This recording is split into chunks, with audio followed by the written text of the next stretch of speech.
Can you hear me? Can everybody? You can hear me normally. And ustedes pueden escuchar, ¿no? Con esta cosa allá. Uno, creo, es uno. Uno, number one. If you can put you on number one.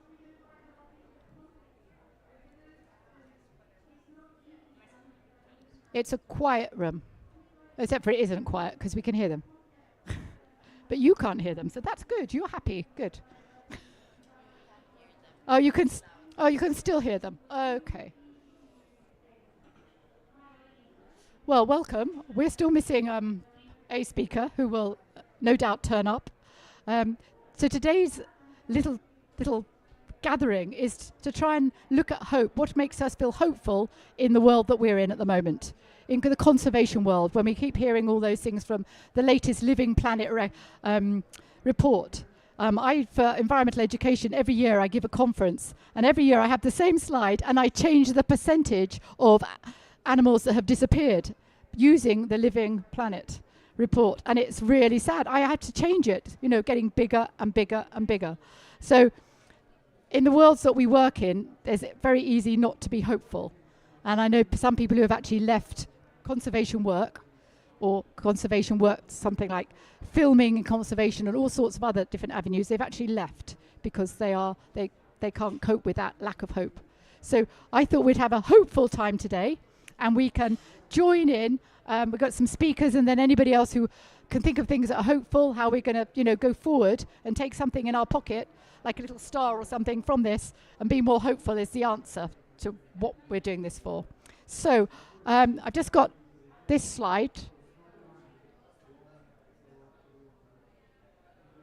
This should change magically. SOS. Okay, so this is where some of us are from, but not all of us are from. Arusha. Arusha is a global family of conservation organizations working in 22 countries. Those are ones in blue, and then the little green spots are Friends of Arusha organizations that maybe one day grow big enough to be blue, a bigger organization. But as you can see, it covers a bit of the world, but there's still rather a lot of the world to go. But these little groups are very important, as are the bigger groups. So we value little tiny groups to big groups. It's all very important. I think there might be, is there one more slide? Hola. Hay otro slide or SOS? Okay, so without further ado, I'm going to ask Avinash to give us a bit of hope from India. We're going around the world, by the way. It's not just in Colombia. We're going to be going around the world. So, yeah, here we go.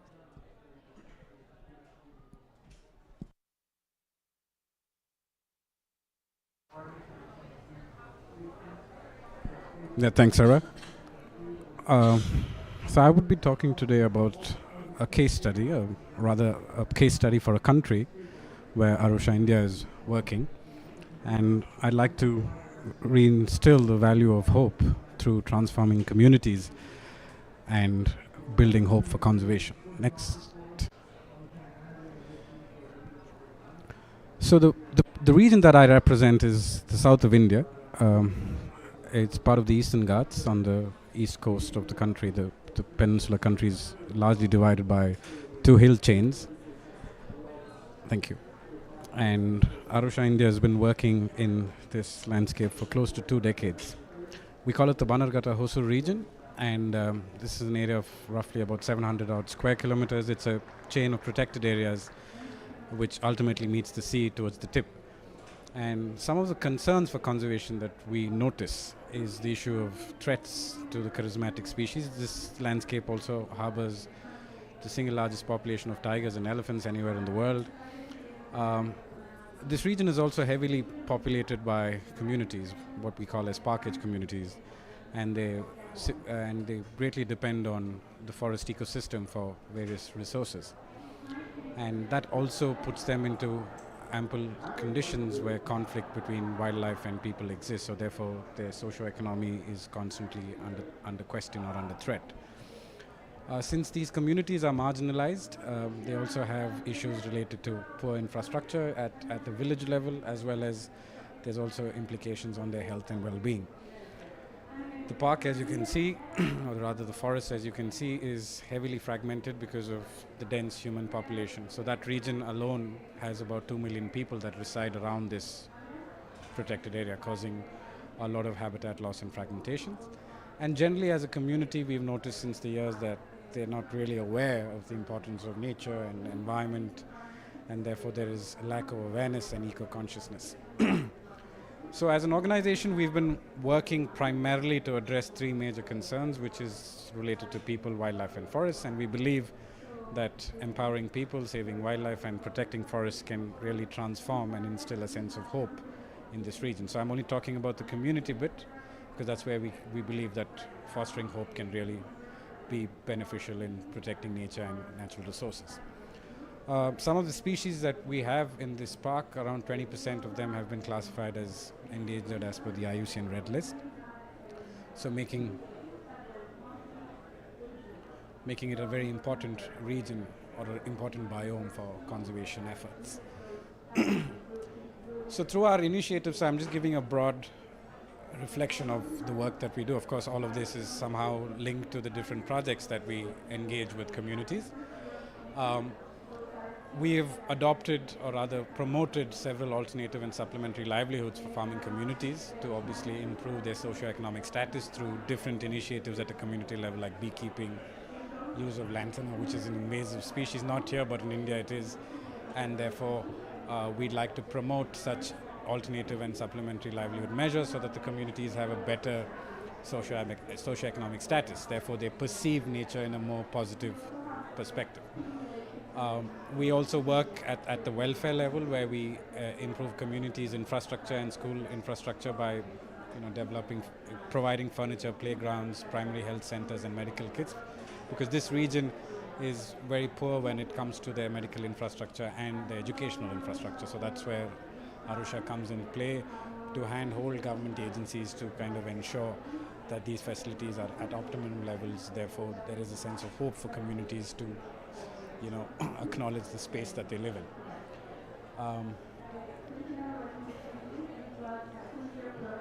So we also have a mini projects initiative which is largely targeted at children, college goers, undergrad students, to understand the importance of research, because some of these aspects are very instrumental from a research standpoint, because we identify challenges, concerns through collection of data, and therefore we promote conservation thinking, ecological thinking through this initiative, especially for students with a non-scientific background, so that they value the importance of the ecosystem that they're working or collect information from.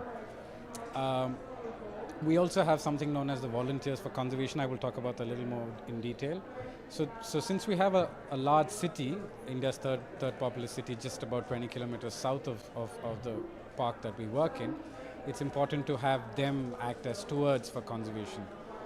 Because if this protected area, if this landscape has to be protected, it has to be a more indigenous approach from local communities and from the local populace. Therefore, volunteers play a very critical role in the conservation projects that we do. We also provide internship opportunities for students, university students, for them to pursue their higher education, and also perhaps give them an opportunity to understand how they could contribute to the larger conservation ethos of the landscape.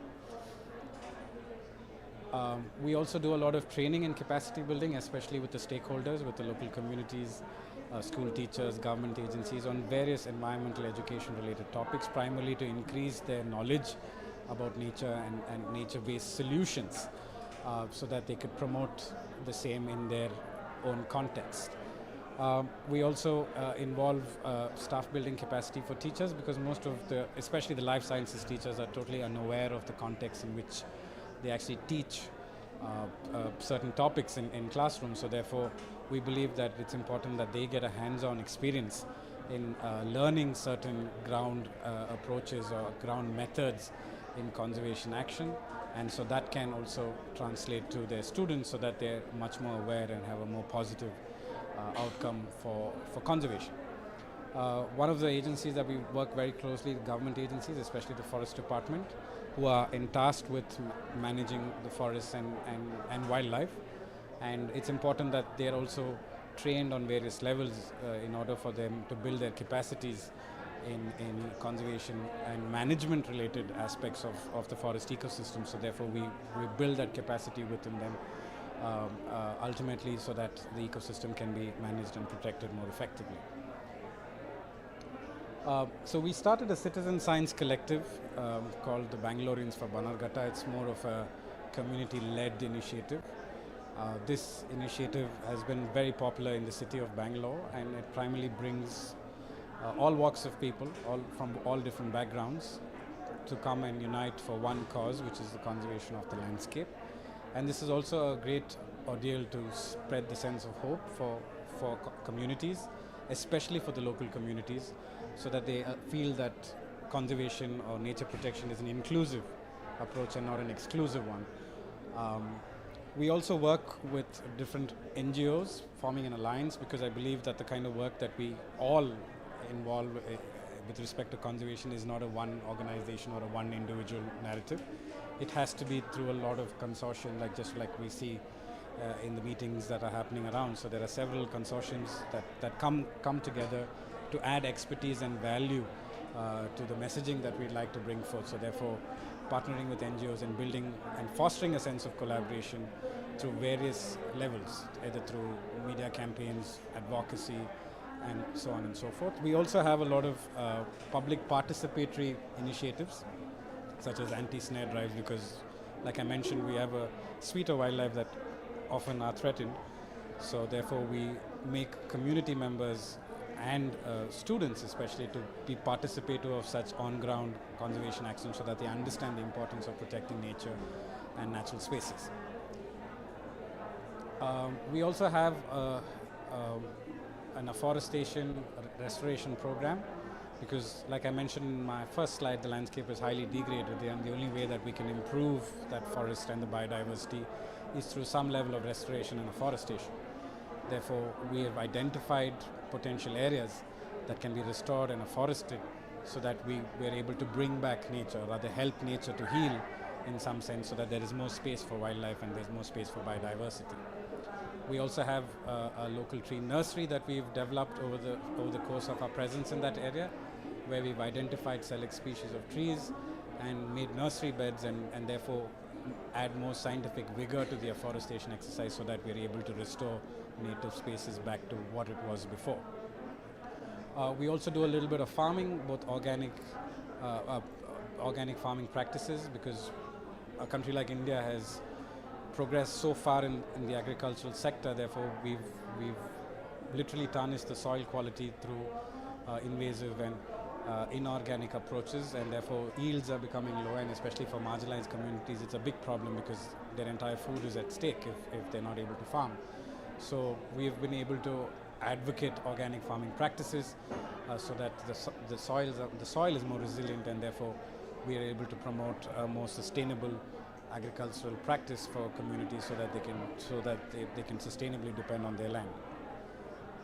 So that's all I have: conservation and hope, and there are several ways in which you can support us, and some of the metrics in which we continue to add in terms of the different avenues. I just spoke about the community angle, but we also do a lot of research work which ultimately helps us giving the information about conservation. Thank you. Thank you. Thank you, Avinash. That was a wonderful sort of zoom through all the sort of work in India, and what gave him hope was all the community work and working with people and the difference that they can make. So I'm going to hand over to Janice for a completely different take on hope in her work. And if you just say who you are and who you work from, that'd be fantastic, Janice. Thank you. Yes, sure. And hello, everybody. Thanks for bearing with the noise. I know it's quite difficult. So I work for the Wildlife Conservation Society. It's a very big NGO working in about 55 countries across the global south. many of which are countries where there's a lot of insecurity and low governance. So as an NGO, we're supporting governments in helping to manage protected areas, working with communities, and in fact many of the same types of activities as Avinash was talking about. My role is that I'm actually working in Brussels, working with the EU and trying to influence policies that have an impact on wildlife. So I'm coming from a very different perspective to Avinash, working much more at the political level and in some ways more removed from the activities in the field. And Sarah said, could you come and just share a few thoughts about what gives you hope? And I found it actually very hard to answer the question, because at the moment there's a lot of political changes. I don't know if any of you are from Europe, but there's been a real rise in a kind of far-right political parties that are less interested in supporting the environment. So in that kind of changing political context, it's actually a bit depressing at the moment. Also, a lot of European governments have been investing a lot in partner countries for years, and in some of the areas in Africa where there's still big remaining protected areas and national parks, that's really partly because of this government money that's been flowing for decades and been actually really keeping the wildlife in those places, benefiting the communities. And we see now a lot of governments are cutting their overseas development aid budgets, or they're redirecting it to other issues. So I can see, my role being a lot harder in the years to come than it has been over the past decade, where actually a lot has been achieved and it's been quite optimistic. So when Sarah said, can you talk about what's giving you hope in your work, I was like, that's really difficult at the moment, because it's probably changed a lot over the last 6 months or so. But actually I also was thinking, I don't turn up to work really depressed every day. I mean, when you stand back and look at the big picture, we've got the statistics of how bad things are for the environment, combined with this quite unfavourable changing political context. I was thinking, why don't I turn up depressed to work? Because actually I don't. I still have that optimism. And I was thinking there's maybe 3 reasons why I still feel optimistic going to work. One is just the people I work with. There's so many dedicated colleagues from organisations like Arosha, or in my own organisation, and even actually, believe it or not, in the EU institutions. There's some people working at the political level who are really committed. They're doing what they can, and actually that makes a difference. Just one person in the right place who's committed to what they're doing and really believing in it actually makes a big difference. So I think having that network of people and seeing that you're trying to achieve this as a community of like-minded people, that's one reason for hope. Another reason would be in terms of the results that I see on the ground. So WCS is working in a lot of these countries. I'm hearing stories all the time of what's happening. We're seeing degraded ecosystems restored. We're seeing new money come in for a protected area that's just been designated. We're seeing governments make commitments to designate a new marine protected area, for example. So when you look across the world, and also the kind of things you were talking about, you can see there's a lot happening. There's a lot happening on the ground, and just hearing about those stories and what's happening is another big cause for hope.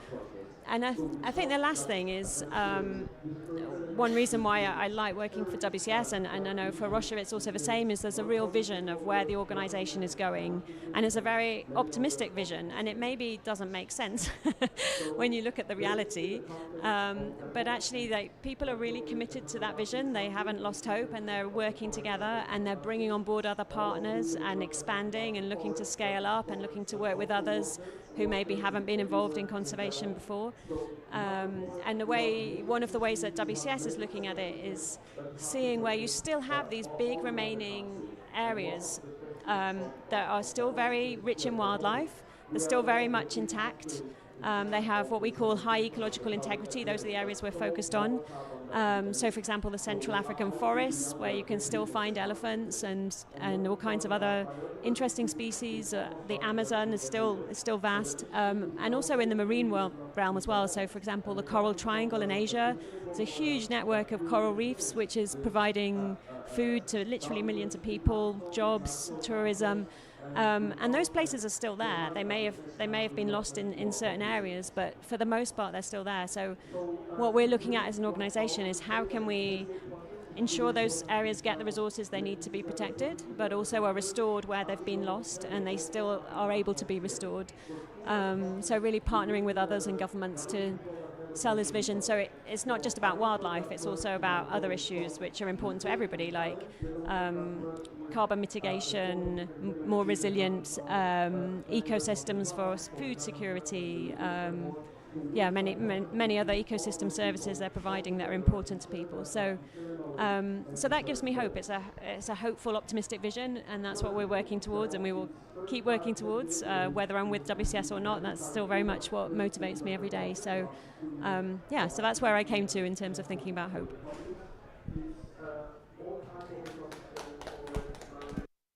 Thank you. I didn't mean to make it difficult when I gave you that question a few months ago. What gives you hope? Well, it's nice to have that we've got the two different ones. Angeles, if you could give us tiempo corto of esperanza, está bien.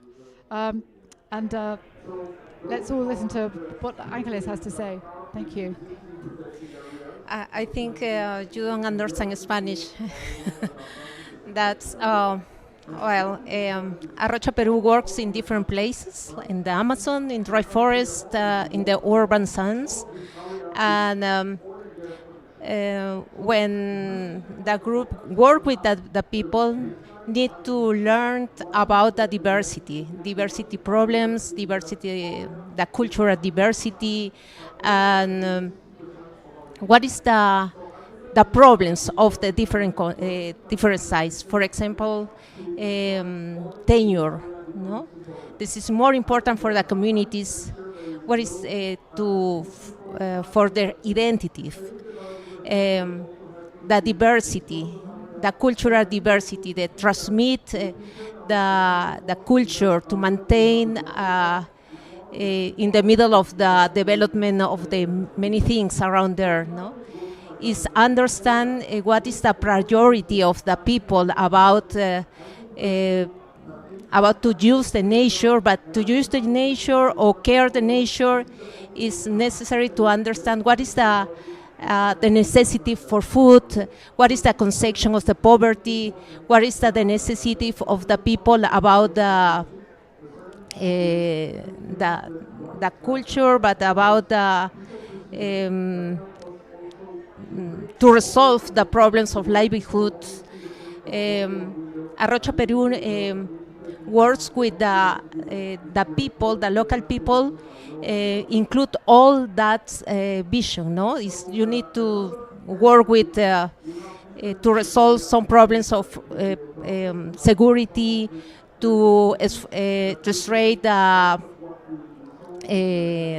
tradition, the works with women about the artisans, women artisans, works with schools to transmit the language, the traditional language, to maintain the language, the identity of the clothes in the Amazon.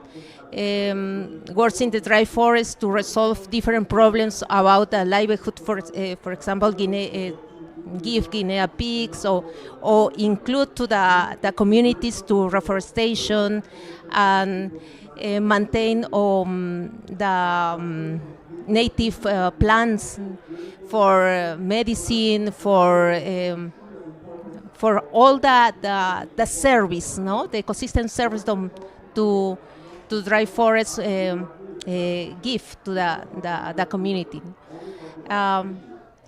As consequence, hope for in our work is to attending the diversity, to attending the meaning of the people about poverty, about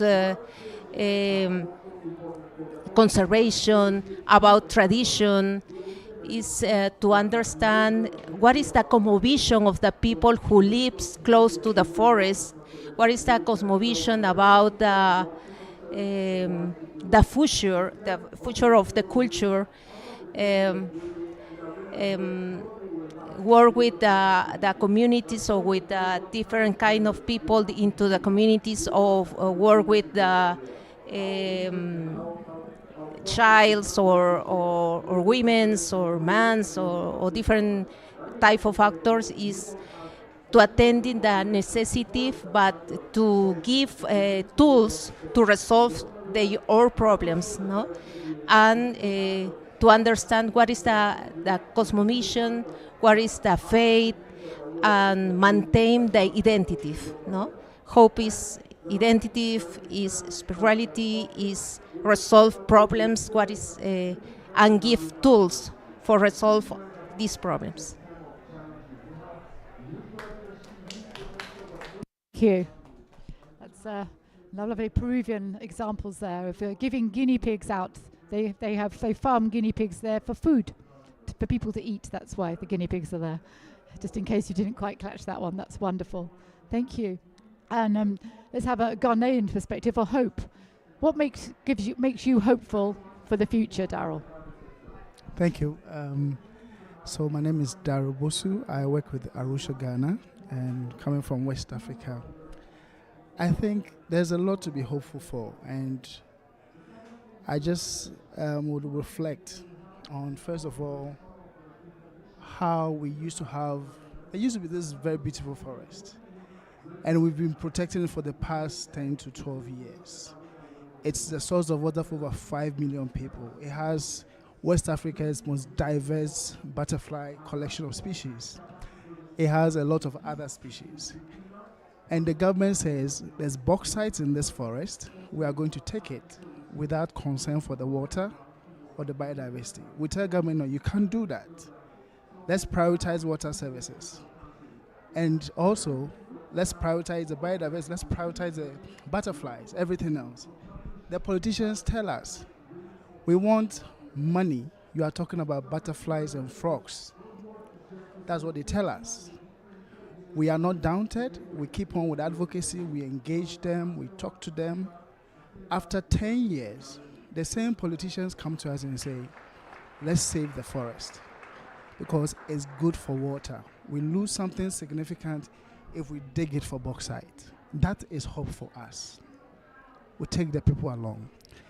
Then I remember also, I had just come out of the university I started working with Arusha, Ghana, went to a small community, and this community, the biodiversity is their food, is their source of shelter. They take the biodiversity, sell it to build houses. They take the biodiversity, sell it to buy clothing, to take their kids to school.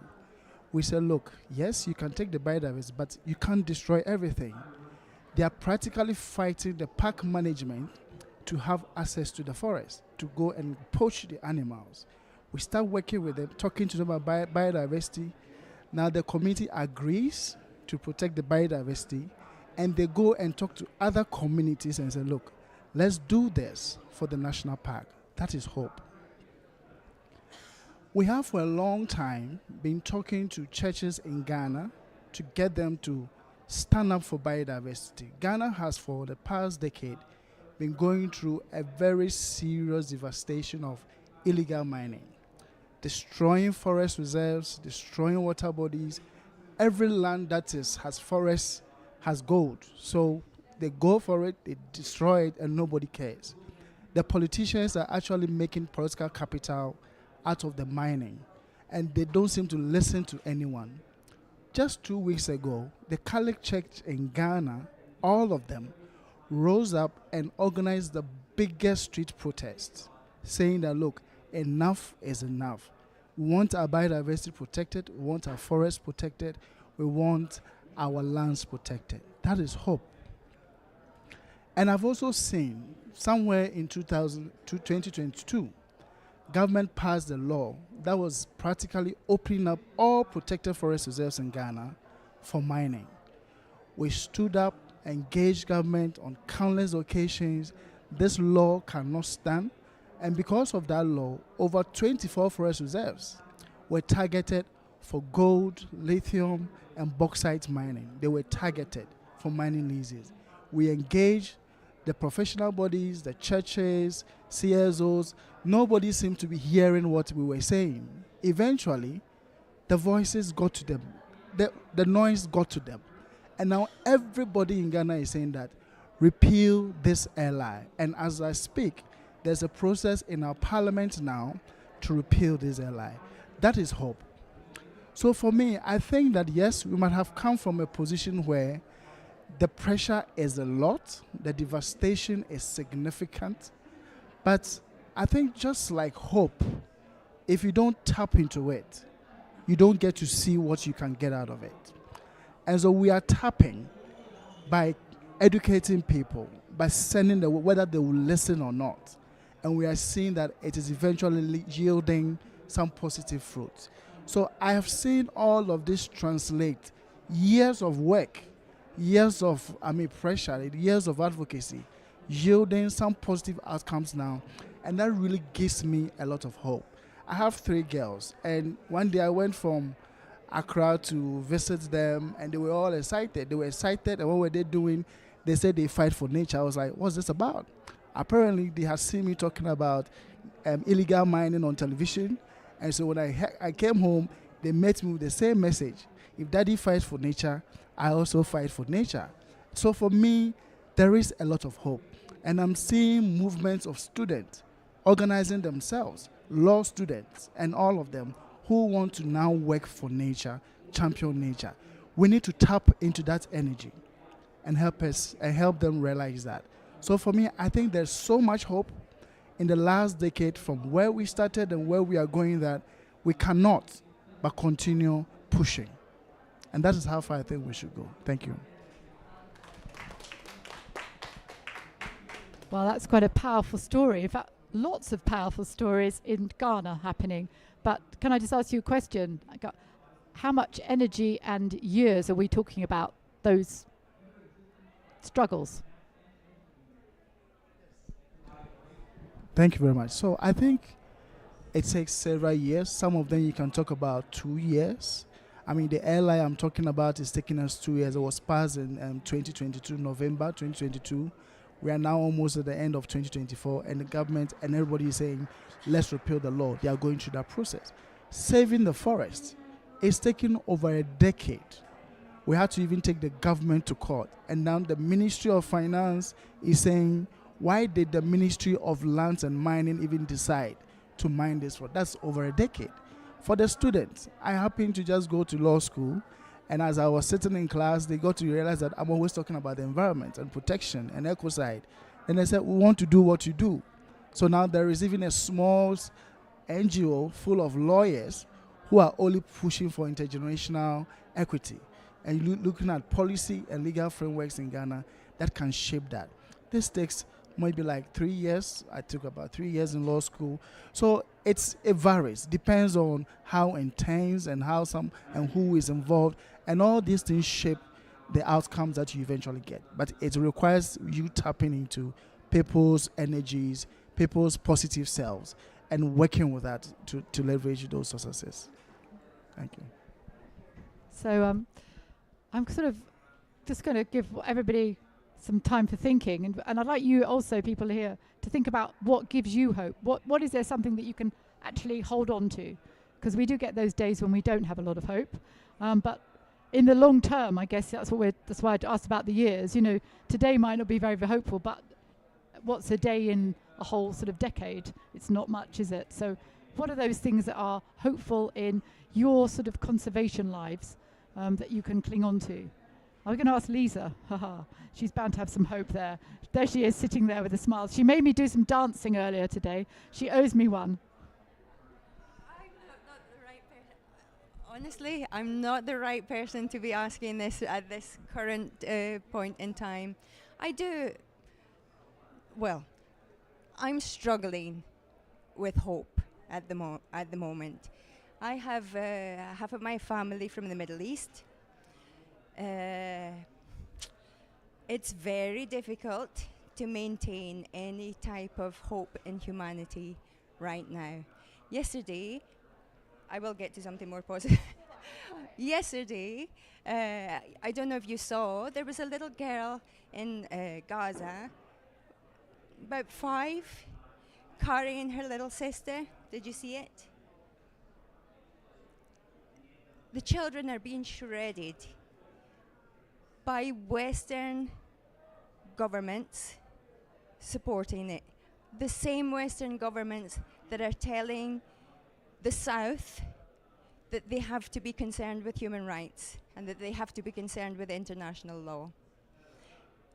The sheer hypocrisy that's going on right now is, I'm afraid, a great barrier to the hope of many people around the world. And I mention it because the movement of genocide is the same movement as ecocide. They're the same movement because the values, the things, the underlying things in our hearts, human hearts, that allow for genocide are exactly the same as those that allow for ecocide. So, let me think of something hopeful. My hope is my practice. For sure, my hope is my practice, a practice of meditation, a practice of quiet.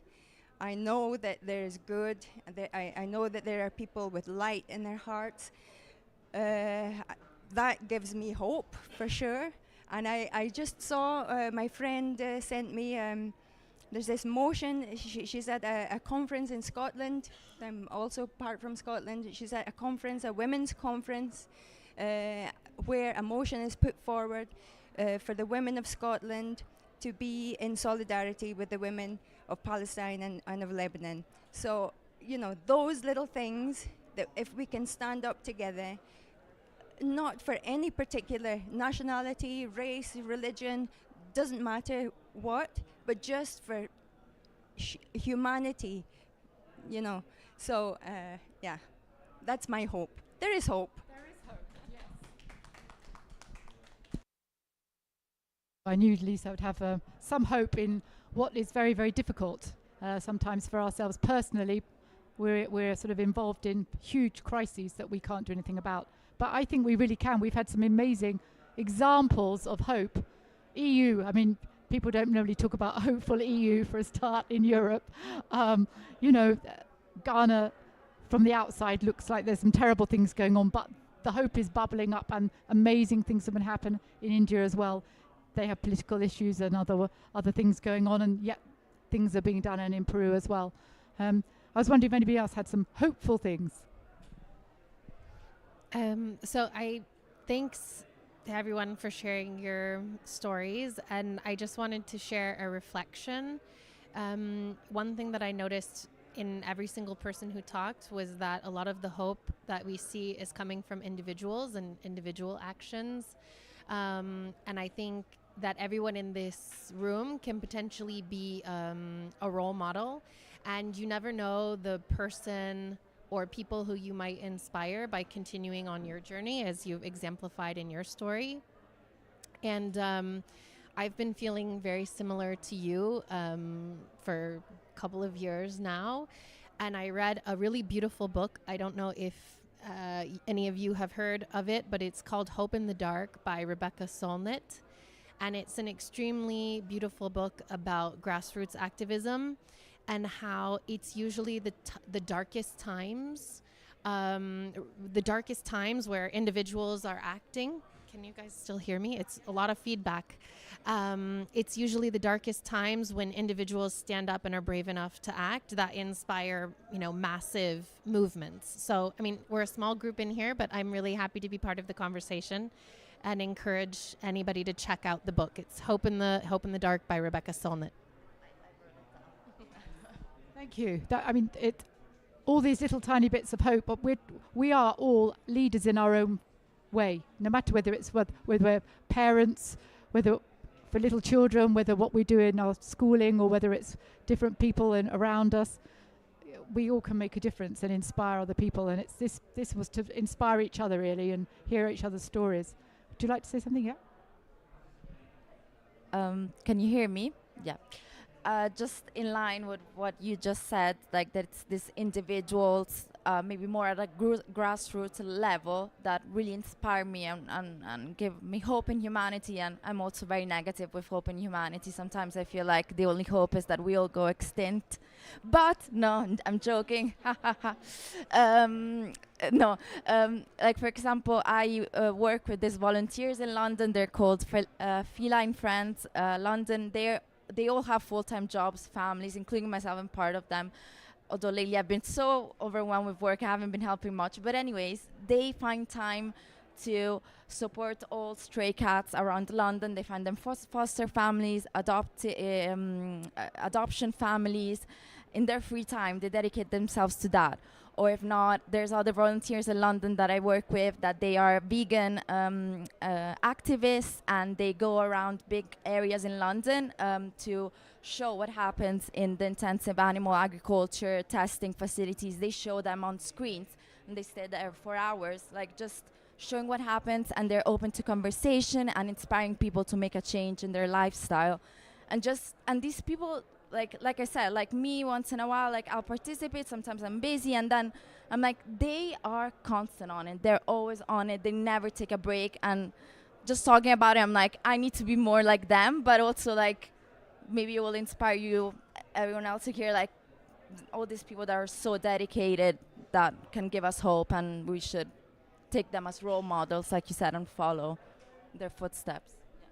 Thank you. I think we'll just pop into that. For me, my faith, being a Christian, makes a difference. That is a hope, gives me hope. And amongst other things, looking at who's doing what where, amazing things are happening around the world that you've heard, and you just have to look. The thing is, news is always negative. If the BBC or anybody else started putting on good news, it means the rest of the world is bad. What they're showing is the negative, which is a tiny bit, to tell the truth, and we've got to get that in perspective. Anybody else up the line here? Hi, my name is Lassia. Thank you so much to sharing your stories. It was really, really touching. It was really touching. I want to share a story of hope with you. My parents were Nazi slaves, and they were immigrants that came over to Canada in World War II. So I grew up with a family that was traumatized with the war, and also all of Mom's and Dad's friends were traumatized. So as a little girl, I grew up in that environment, and I decided one of these days I'm going to try to do something about this, because I was born into this crazy family, and I sort of thought, like, there must be a reason. I had a real dream of establishing a peace center at our university. It took 10 years to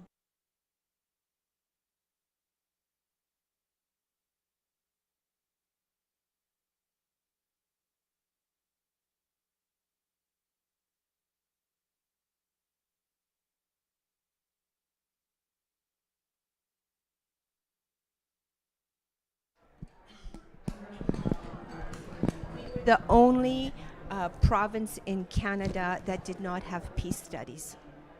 And so it took 10 years of lobbying at the university to get this peace studies center going. And the Peace Center deals with developing peace within people, within different national and international areas, and with the environment. Our program is the fastest growing program at our university of 28,000 people. Students that come in, we've already affected, the program started 3-4 years ago. We've already affected thousands of students. The year that it opened up, $1 million was just donated out of nowhere. And now more money is coming in, and they're kind of wondering what's happening. How could this all be happening? I think it... So a lot of my focus is to work with youth. You get the youth mobilized and support them, you will see incredible action, because they are concerned. They say, well, when I'm your age last year or something, it's going to be a different world. So I think empowering youth is such a big positive thing that's happening at our university. Secondly, empowering women. At the peace negotiation tables that are happening between Israel and Palestine, there are no women. And it is shown by research that it is women that are very good at the peace at the peace tables. So I think that's a very hopeful sign here in Canada of, what we're doing in our little province.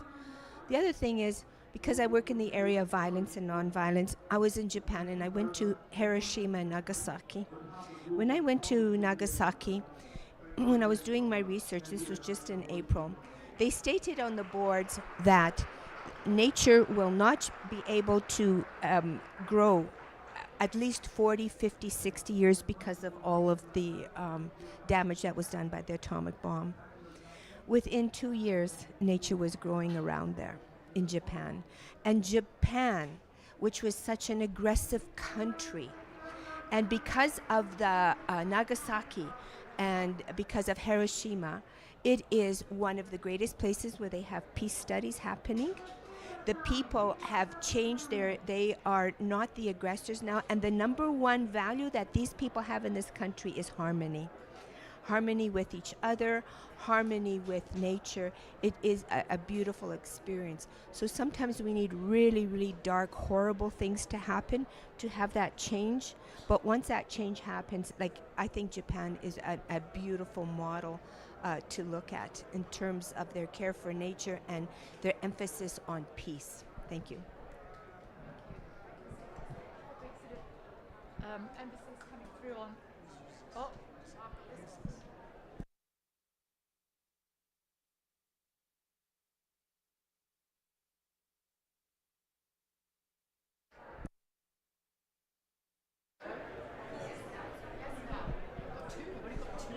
Really? Okay. I'm collecting them. Okay, we've got the fourth one now.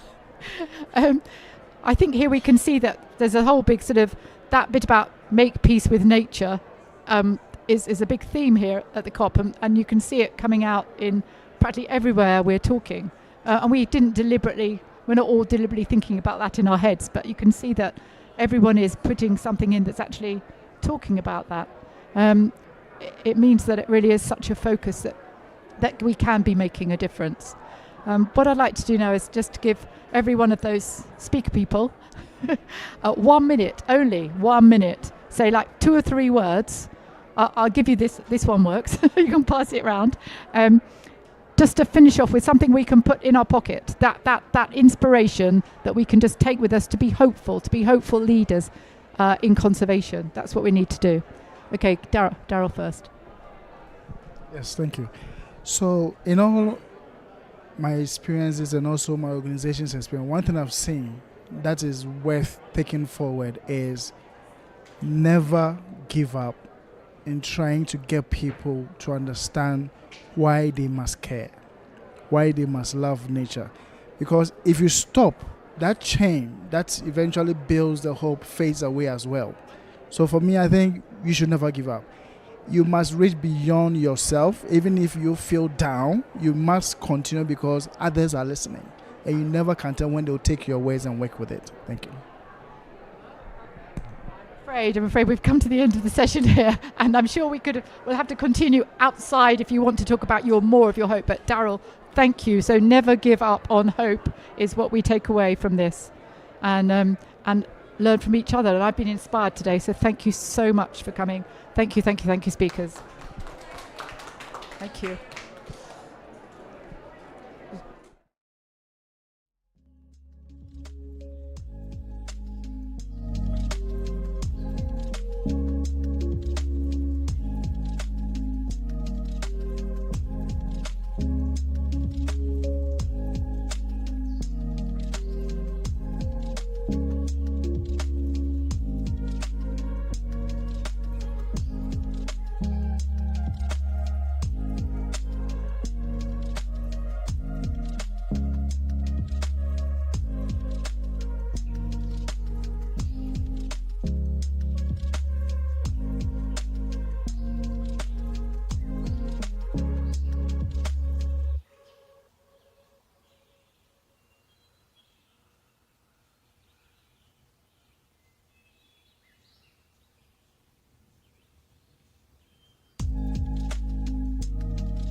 Okay.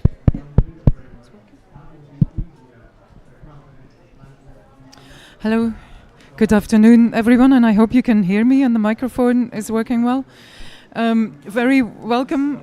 My name is Anne Lambrecht. I'm a biodiversity policy expert with Greenpeace International, and I want to wish you a very warm welcome to a joint side event hosted by WWF and Greenpeace. And I will shortly introduce our panel of speakers for this side event, starting with my co-facilitator and co-host, Bernadette Fischler-Hooper of WWF International. We also have Mr. Nicolas Laurent, Biodiversity Coordinator for European and International Affairs at the Directorate for Water and Biodiversity of the Ministry of Ecological Transition, Energy, Climate and Risk Prevention of the Republic of France. We also have Mr. Sahobi Ivy Randiamalaheo, alternate national focal point for the CBD of the Ministry of Environment and Sustainable Development of Madagascar, and Ms. Mirna Fernandez, core team member of Reacción Climática, a Bolivian citizen network focusing on climate change and sustainability. And we will now kick it off with a short overview by Bernadette of what the MBSAP tracker is about before we go into reflections of our panel on the processes they went through and their reflections on the results of the tracker. Thanks a lot. Hi, everybody. And I don't know if you've ever been at a silent disco. It feels a little bit like this. It's very nice to see you all. It's very nice to see so many familiar faces who have accompanied us on this journey to come up with the tracker. And also so many new faces who are, I'm sure, really, really excited to find out what's it all about. So first of all, we're going to tell you a little bit about what's it all about. And then we have some several representatives from different countries who are going to talk about their experience of updating the MBSAPs or national targets, and maybe also want to comment on how they feel about how we judge them on the tracker. So the MBSAP tracker, the easiest way to find it is to Google WWF MBSAP tracker. I think that's the best way, and then it should pop up. It's being constantly updated, by the way, once a day by Anna Sophia, who's there. She's also the project manager for all of this. So everything that went well is thanks to Anna Sophia. Everything that went badly is because of me. The reason why we're doing this MBSAP tracker is because, as you know, do you also hear that? It's not nice. Perdón, es muy... Okay. Okay, let's keep on going. So the reason why we're doing this is, like, as you know, at COP16, 2 years ago in Montreal, the global biodiversity framework was agreed to halt and reverse the loss of biodiversity by 2030, and these are global goals and targets. So the natural next step was to ask countries to go home and please adjust their national plans and targets. And countries have promised to do so by COP16. That's now. I think we all know that already. By the way, I think what's important to point out every time is that the homework was to either revise the MBSAPs or, if that's not possible, the national targets. So I think it's sometimes a bit unfair if people say, like, countries have not done their homework if they haven't revised the national targets. But what we've done is, like, we thought, okay, let's see how they're going. We used the MBSAPs we need. That's a criteria with 5 categories. You see there: ambition, whole of government, and society approach, means of implementation, human rights-based approach, and tracking progress and accelerating actions. Those are 5 categories. We originally put these criteria together to help countries to revise their MBSAPs, and we thought it makes sense to look how it's going compared to that. So there are 2 parts on the website. One is the map. It looks a little bit like that. It's updated since then, but it looks a little bit like that. So that's the first part, and it shows who has submitted what. So you can see which countries have submitted MBSAPs, which ones have submitted only national targets, and if there's a purple dot, it means that WWF has already done the assessment. If you do that, you can click on the purple dot and the assessment pops up and you can read it and enjoy it. So at the moment, as you know, there are 35 countries that have submitted their MBSAPs and 112 countries that have submitted revised targets. That's about 60% of all the countries, because most countries who have submitted MBSAPs have also submitted national targets. That's already an increase up from less than half of it, so less than 50% about 2 weeks ago. Now we're around about 60% of all the countries. And we have assessed about 33 of the 35 MBSAPs that have been already released have already been assessed by us, and quite a few national targets, and we're working on it. So there's a bit of a delay, but it's coming. You probably also want to know what the results are so far, what you can see there. I mean, you can of course check it out yourself as well, but first of all, I think I should say it's a bit disappointing that not all countries have submitted, and maybe it's not only a bit disappointed because there are some really glaring gaps. Often when you want to look at countries, you look at big countries like the BRICS. There we can see that only China has submitted an MBSAP, and Russia has just very recently, I think 2 days ago, submitted their national targets. The other BRICS countries have not done so yet, and we also learned that Brazil will not do so during COP. There are other big countries, of course, like Argentina or Germany or Iran, who have not submitted anything, and that is really, it's a shame. It's disappointing, and we hope that they will do really, really soon that, because we feel like from now on it's all about implementation, implementation, implementation. It's also interesting to compare who has submitted MBSAPs versus who has submitted national targets. And you will see when you, for example, look at the African continent, that nearly every African country has submitted national targets. There are 3 or 4 or 5, depending on what counts, that have also submitted MBSAPs, but nearly all of them have submitted national targets. I would say that's a really clear sign that the countries are really willing, they're really ambitious. That's not the problem. The problem was that they didn't have the capacity, the resources, the funding, the time to actually do a full MBSAP revision. One.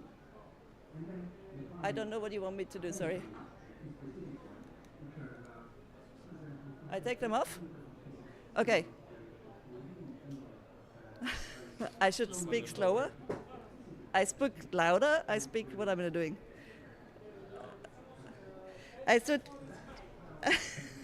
What? Sorry. No problem.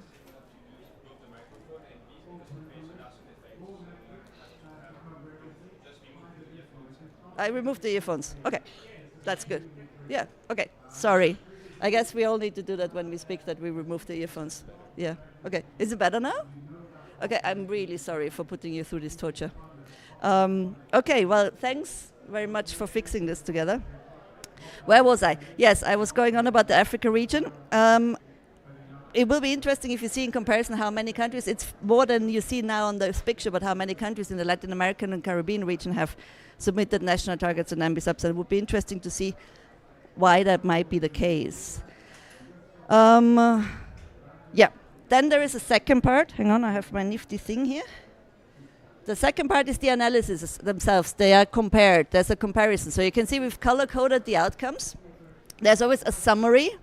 So if you have not much time, just read the summary. The summary gives you a really good flavor of the MBSAP and whether it is comprehensive, actionable, and respectful of indigenous peoples and local communities. If you want to dive into it more, there's actually also a button where you can click and then you can see the breakdown of this assessment. But you see there's like the 5 criteria that I showed you earlier of the MBSAPs we need criteria checklist. So this is more about the quality. The previous one was more about the quantity. This is about the quality. And you will see quite easily that on the overall picture, countries score best on the coverage. So on how many, if they cover the whole, or how many targets of the KMGBF they cover. And they score worst on criteria related to the human rights-based approach.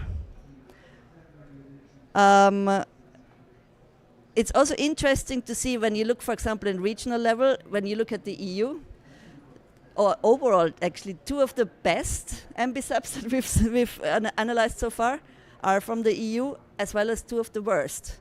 The best are France and Ireland. We're very glad to have France here. And the worst are Spain and Hungary. So that's interesting to see that there is like within the same region, even though there is a EU MBSAP as well, but that mostly says like whatever the countries decide to do is what we're gonna do, what's gonna happen. So there's quite a dissonance in that. And what's also interesting to see, and I think worth pointing out, that so far only Canada, Ireland, Korea, and Burundi have scored top on the indigenous peoples and local communities engagement. The rest are medium or not good at all. So that's a little bit of what we've been doing. That's my contact. That's enough about the MBSAP tracker now, I think.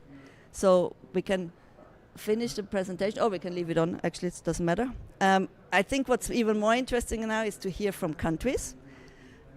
And first, we're going to go to Suriname. But Suriname is not here. So we're going to go to France.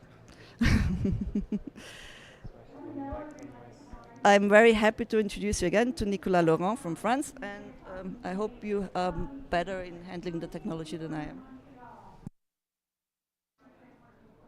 I'm gonna do my best. Can you hear me? Okay. Perfect. So yeah, I'm Nicolas Laurent. I'm working for the French Ministry of Ecological Transition, Climate, Energy, Risk Prevention. So yeah, I can hear a little bit, but that's fine, I guess. Yeah, okay.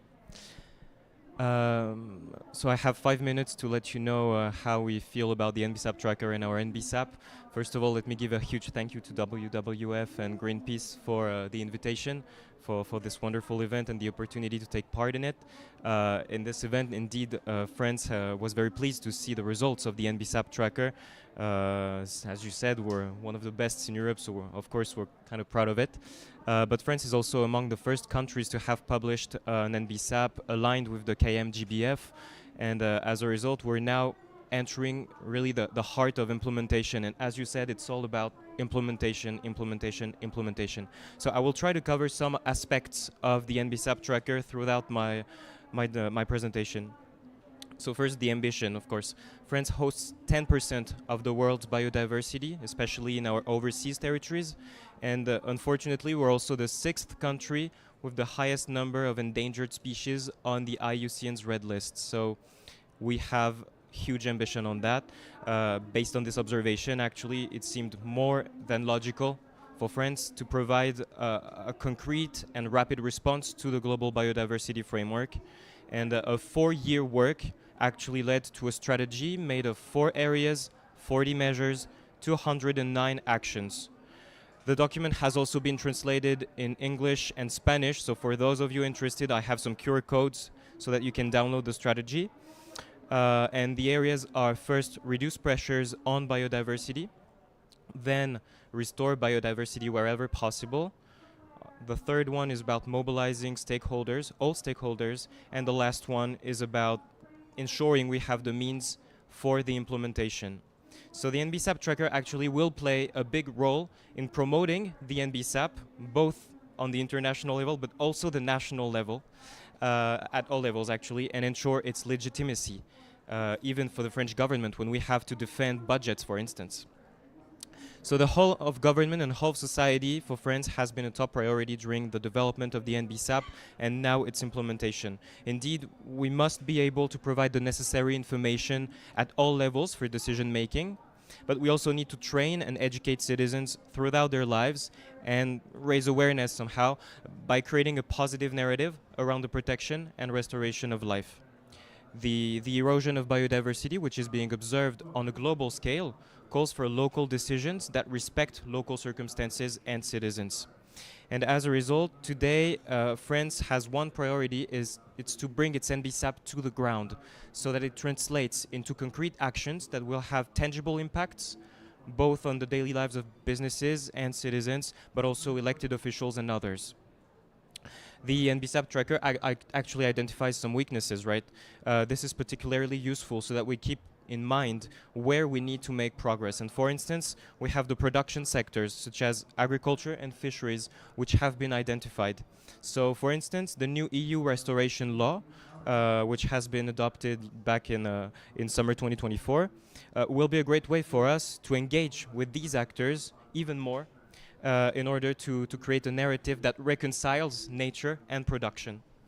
Finally, a significant part of the paradigm shift that, well, actually involves lifelong education. That's what we feel. And to this end, the French NBSAP aims at actually promoting education and biodiversity in education at all levels. So from school to professional training, from sectors ranging from defense to culture, and even for 2.5 million civil servants that are to be trained on the ecological crisis. Then there's the area about the means of implementation. So this area, it's the fourth one of our NBSAP, and it's entirely dedicated to the means of implementation. During the development of the NBSAP, we have a whole financing plan that was developed, and in 2023, the financial needs for France for the implementation of the NBSAP were 174 million euros. Okay, this needs to grow now up to 465 million euros by 2027. So we need this needs actually to require new funding for the implementation at the national and local levels. Unfortunately, the current level of harmful subsidies is still high, and as a result, we will need to make progress on that, and I'd be glad to elaborate on what we're doing. And finally, the last part is about tracking progress and accelerating action over time. So tracking progress has been a priority, especially with indicators, the monitoring framework, and it's important to be able to track progress both locally and nationally so that we can give an update to our National Biodiversity Committee. So each year we have to provide some information to show them whether we are on track or not to meet the targets we have in our NBSAP. So this can provide. So this committee can then provide advices on the way to reach the targets even more. And in addition to that, being able to track progress will also allow France to report at the global level through its 7th national report to the CBD. So of course, there's probably still a lot to say, but I'm grateful for this opportunity to take part in this conversation with you, and I would be glad to elaborate on all the other subjects, including the human rights-based approach. Many thanks. I hope that was about 5 minutes. Great.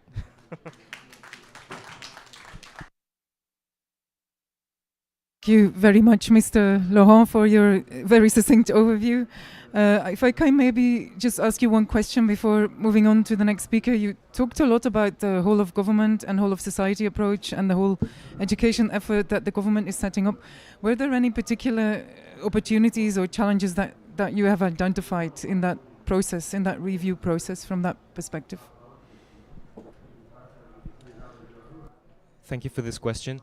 One challenge is actually the whole of government approach, I guess, because if you want to have all sectors being educated to biodiversity, it first comes through the different administrations so that they have to be acculturated somehow, and they also have to be accountable on the issues of biodiversity. So we have this ecological secretariat for ecological, general secretariat for ecological planning, that gathers administrations and makes them accountable on biodiversity issues. And through this, we have this whole of government approach in which we have a Ministry for Education, which is very much involved on biodiversity and provides guidance at all levels to include biodiversity from middle schools or in college or wherever, actually. So it's really this Ministry of Education that provides huge guidance on what we can do.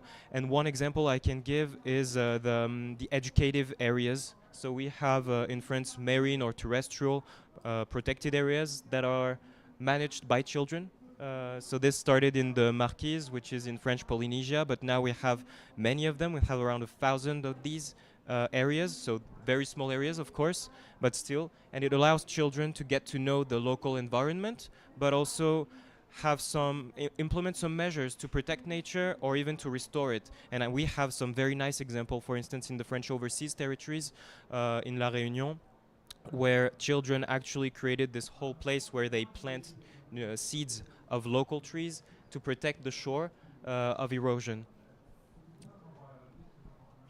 Thanks. And then we'll now move on to Madagascar, next speaker, who will talk more about the challenges of how it's sometimes difficult to get an MBSAP delivered in time. So handing over to you.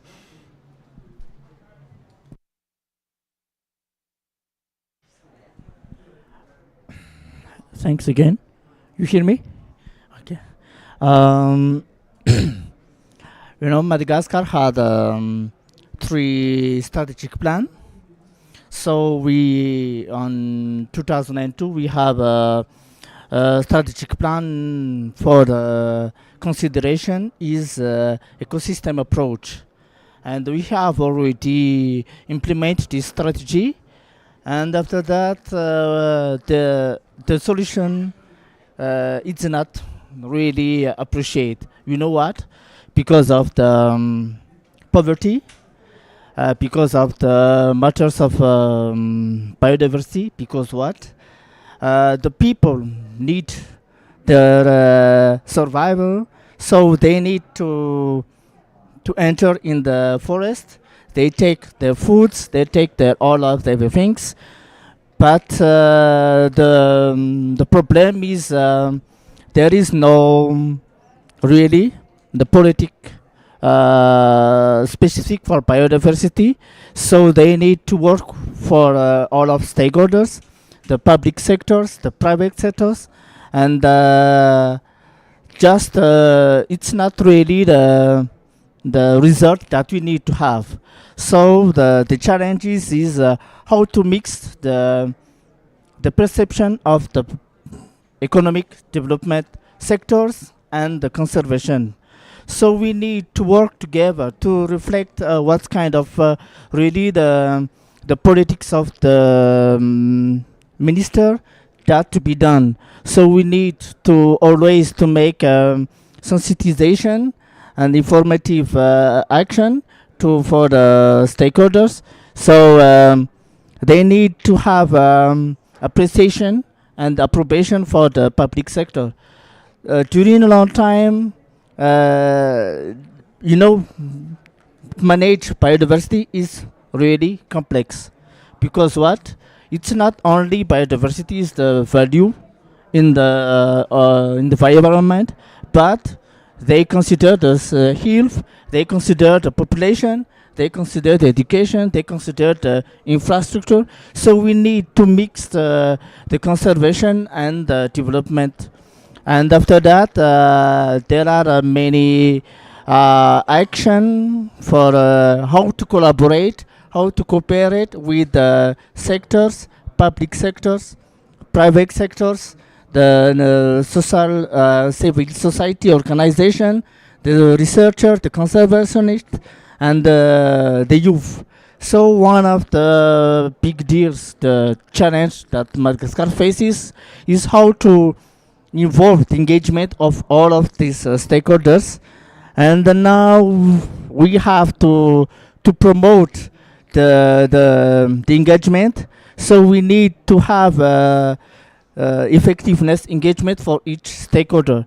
So we need to make capacity building with all stakeholders. So we have a long time to do that, because you know in the administration the responsible change every year. So we need to make a long time meeting, workshop, information for in the national levels and in the local levels, and for that they need to make a big effort. So one of the opportunity with the ministry CBD team is to work with national organization to work on the conservation. So there are many institutions who can help us for those meetings, for to make a reflection and to go for how to appreciate the values of the biodiversity. And after that, we have already done identify the national targets, but we want to try to finish the NBSAP on I think it's on February or April of 2025, and it's a big challenge because on a few time we need to work hard for together to for the meeting, for the consultation, national levels and the regional levels, and the opportunity to work with all stakeholders is to have their appreciation.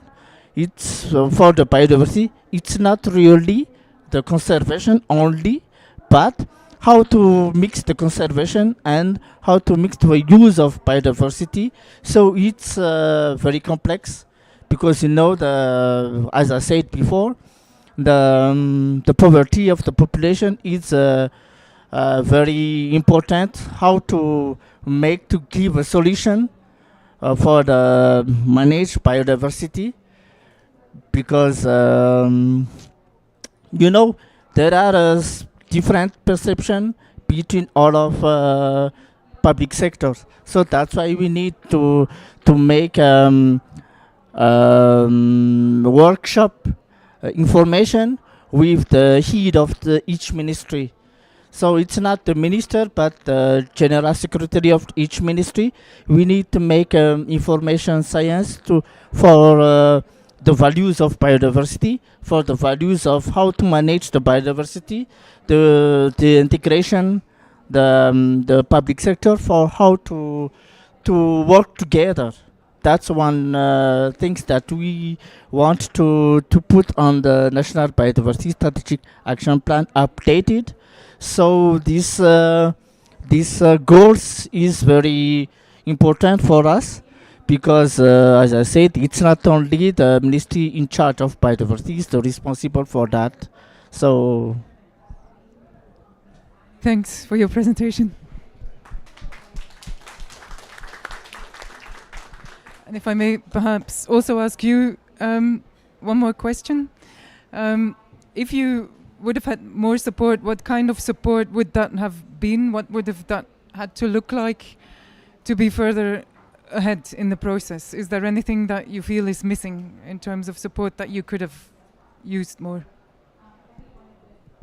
Yeah, for the support, maybe that we want to be is to make building capacity for all sectors, especially public sectors and private sectors.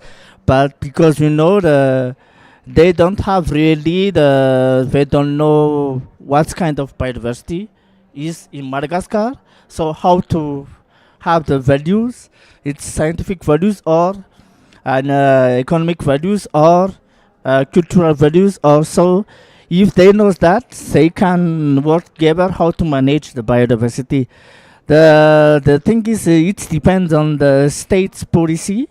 If the states want to have the economy or biodiversity or something like that. So there are many parameters that we need to consider for the manage of the biodiversity. So we need to have the bidding capacity for all stakeholders and consider their appreciation, because it's not only the thinking of Ministry of Environment to charge the biodiversity, but all together. So we need to have same goals, same thinking, same perception. Many thanks. And then I'll move on to our last speaker, Mirna, to talk a bit from a civil society perspective about how to use the tracker, what are the challenges and the opportunities of it. Thank you, Anne. First, well, thank you for inviting me to this panel or for thinking about bringing the perspectives of civil society. I believe that NBSAP Tracker is a very user-friendly tool. I have checked it myself. The methodology is good, and it came up with results that are very easy to visualize.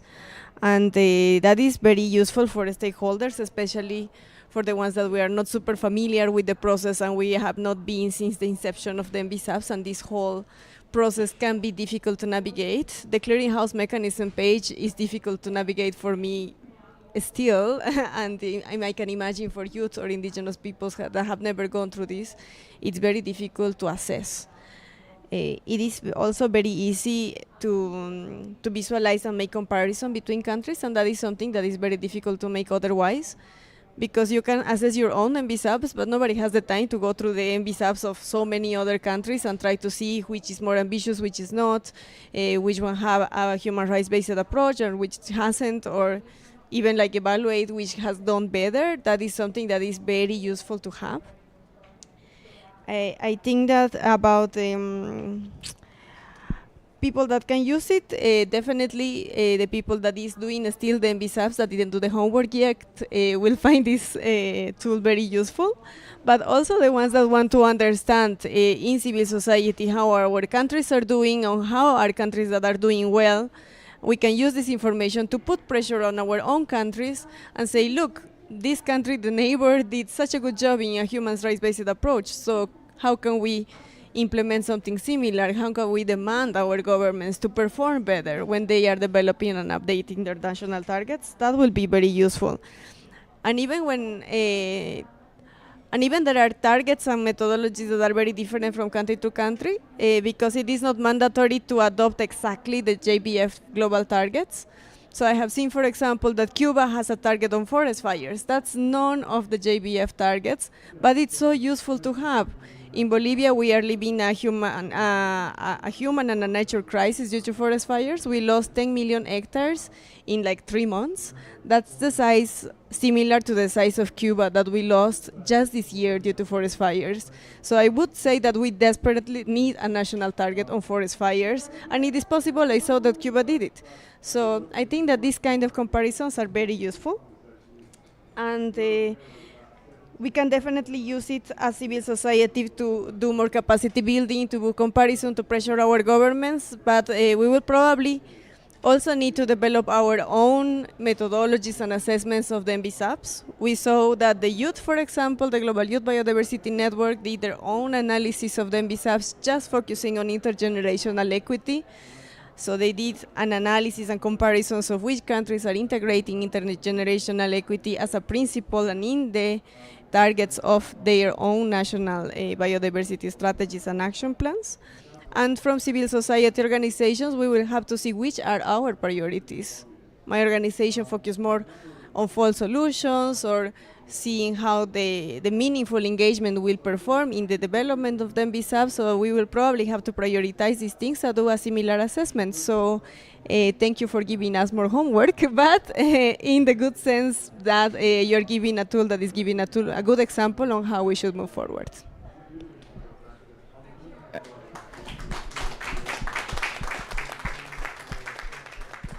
Maybe one question to you too before we go to questions from the audience.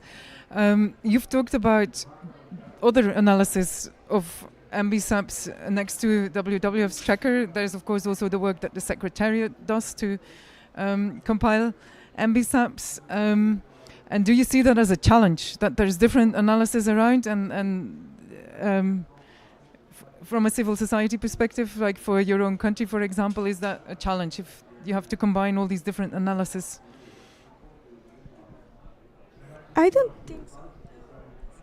Yeah, I don't think so. I think that every source that is open data and it's not behind a paywall, it's actually an advantage. And the countries have to see it like that as well, that all the analysis from different civil society groups and NGOs are a challenge, but that will help them improve. And that's what we want. We want meaningful implementation, and we want real action on the ground to address biodiversity loss, because we cannot live with 10 years of bad implementation or not achievement of the targets that we happened with Aichi. The situation is very urgent, so I think that every pressure to perform better is actually an asset. Excellent, many thanks. I just wanted to, before we go to you, I'm sure you're all bursting with questions. I just wanted to double check. Our speaker from Suriname is not by any chance here, and just too timid to... Okay, good. We will find him another time, and I'm sure we will hear a lot about that. So, over to you, my dears. questions, please raise your hand if you have a question. Be kindly introducing yourself. Anna is going to come with the microphone. As we've all seen, it's better to take the headphones off when you talk into the microphone. Introduce yourself, please. Tell us who you are, where you're from, and share a question. If it's at a specific speaker, then please indicate that as well. Let's go. Who's got a question? Cecily, you have a question. Okay.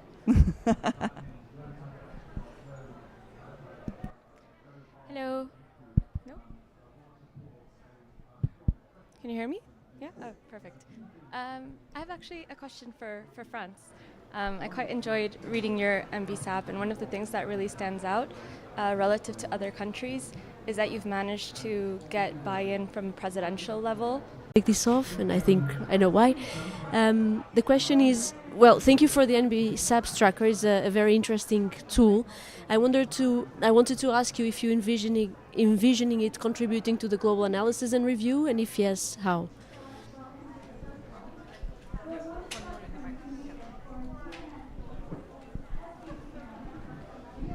Yeah, thank you for the presentation. My name is Irene Wabiwa. I'm Congolese, based in DRC, but I work for Greenpeace International. So my question is on Jamaica. So I came from a country that is also still working on its NBSAPs. And it was so good to see that you are also facing some challenges, and you are also seeking on some support in terms of capacity building. But I wanted to know if you can also share a bit more about if you are facing any, or you've been facing any kind of financial challenges. Thanks. And that was the question for Madagascar, right? Yeah, thank you very much. Okay, I think that's a really good amount of questions now. May I hand over to you, Nicolas, first, to ask the question specifically about the French NBSAP, and also if you have anything do you want to share around how NBSAPs and NDCs could be maybe integrated, or thank you.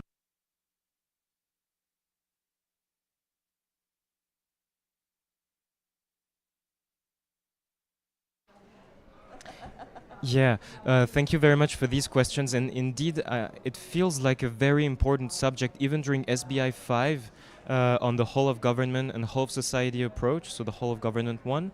It seemed like the ambition of the NBSAP is really related to a strong political support.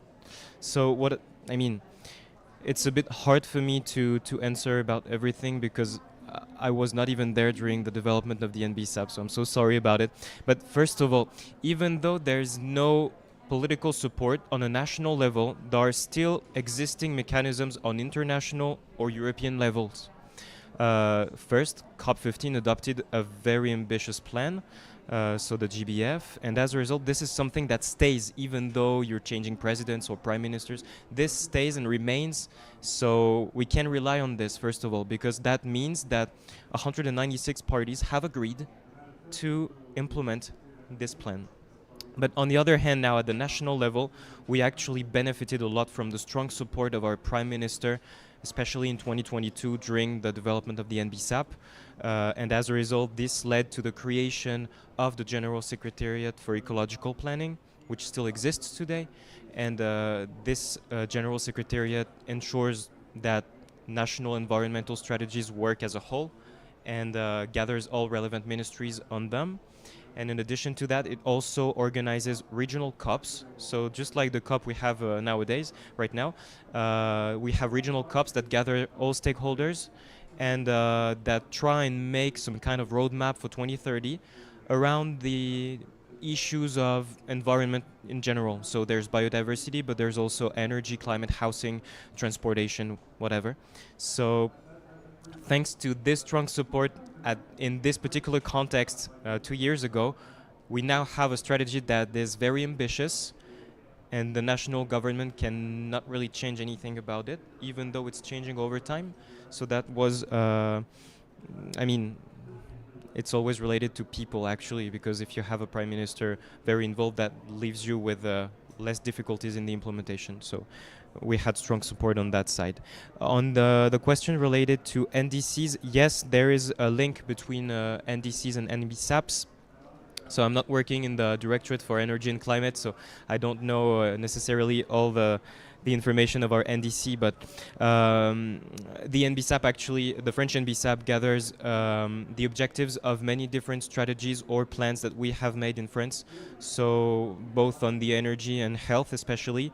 And because we have integrated objectives of these plans within the NBSAP, that's the link we create here, because we share the objectives.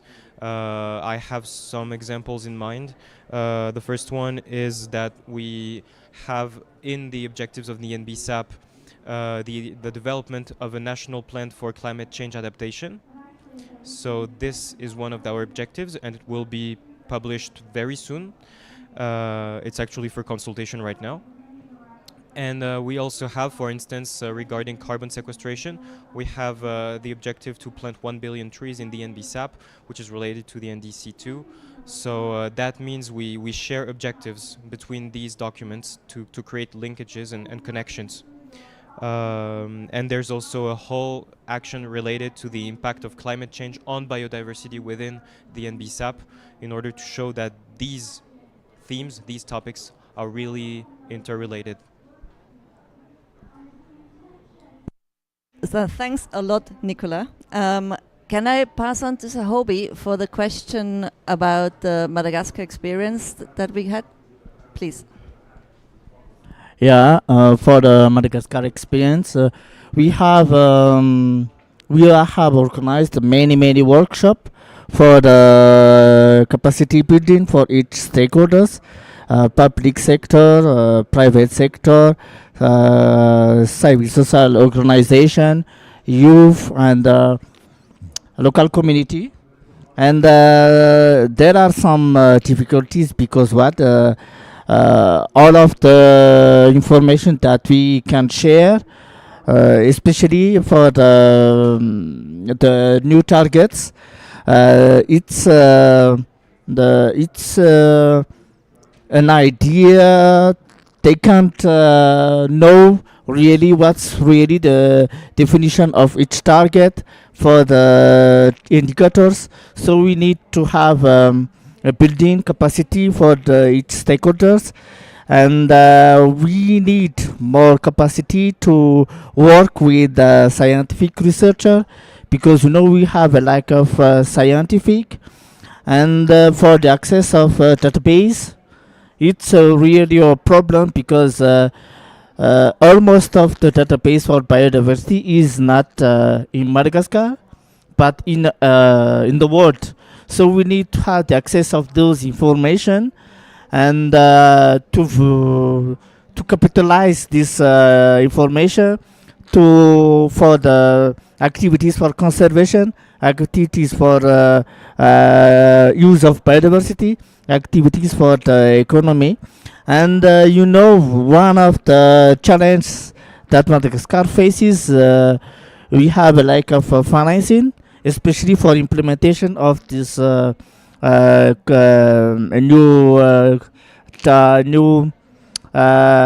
targets. So before we have NBSAP on 2015 to 2025, and some of the objectives are really implement, but now we need to have a mobilization strategy, how to mobilize financial sectors, how to mobilize private sectors to invest for the biodiversity. That's why we need to improve the participation of all our stakeholders, public, private, social, civil society, the youth, all of stakeholders to work with biodiversity. So they need to improve this mobilization. It's not really a workshop, but it's a high level lobbying. That's yeah. Thank you very much for sharing. I was wondering, Mirna, if you have any views on how NDCs and NBSAPs can better work together. It's okay to say no, but I think you are kind of bridging the climate and biodiversity gap. Yeah, I can say. Oh, I will take this out. I can say, I think, a couple of words on both the last questions. First, about bridging climate and then disease with the MBSAPs. I think there is an opportunity there and also a risk. So it's important to be mindful of both. I think there is a big opportunity because usually there is more funding for the development of the NDCs, there is more attention on the NDCs, the assessment of the NDCs is also getting more attention. And it would be an opportunity to link, also to avoid double counting and to ensure that countries are doing the right things in both sides and not only accounting for their actions on climate for biodiversity and vice versa. I think the risk is always having a focus on carbon and not on biodiversity when this is about implementing a biodiversity agreement. No? And the focus on carbon has always been dangerous and complicated. That's what happened, for example, with RED and RED Plus, that had so much focus on carbon that they were just about the carbon storage and sequestration and not about all the other aspects of biodiversity. And then we ended up having like a golf camp that applied for RED funding because the grass that was very specifically good for absorbing carbon could apply for the project, and then indigenous peoples and local communities taking care of their forest in the Amazon couldn't apply because they cannot measure the carbon in their forest. So very important that in the MBSAPs that are about biodiversity, we have to take into account all the ecosystem values and not only carbon sequestration.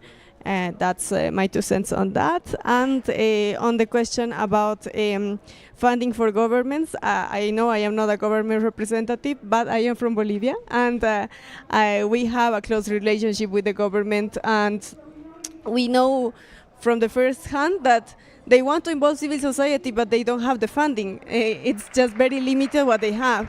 So when we asked as the young people from youth organizations in Bolivia to be involved in the visa process, they said, guys, please be welcome, but we don't have funding to do any workshop, anything. We barely are trying to update the national targets in time.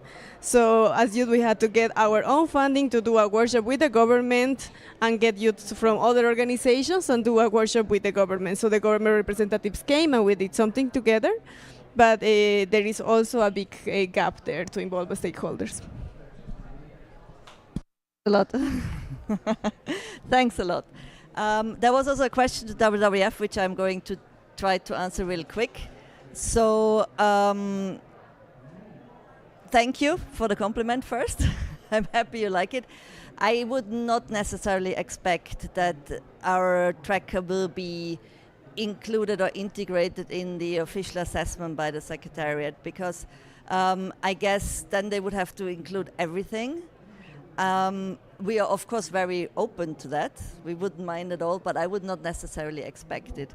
I also want to say one sentence or two on the how to link MVSAPs and NDCs actually, because I feel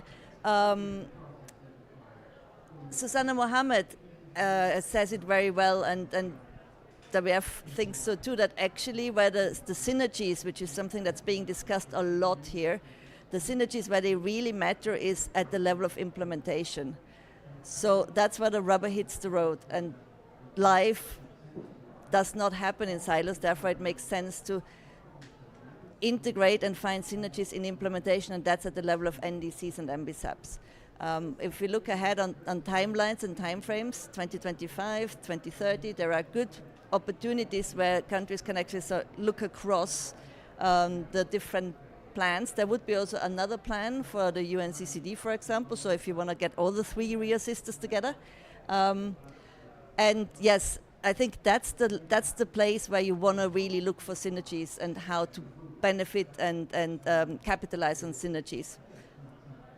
That's the last thing, and now I hand over to Anne, who's going to take us through the closing round. Thanking our panel, I would like to ask you all to have a 1-sentence key takeaway that you take back from this workshop and the questions that were raised. I don't know if someone's ready to go first.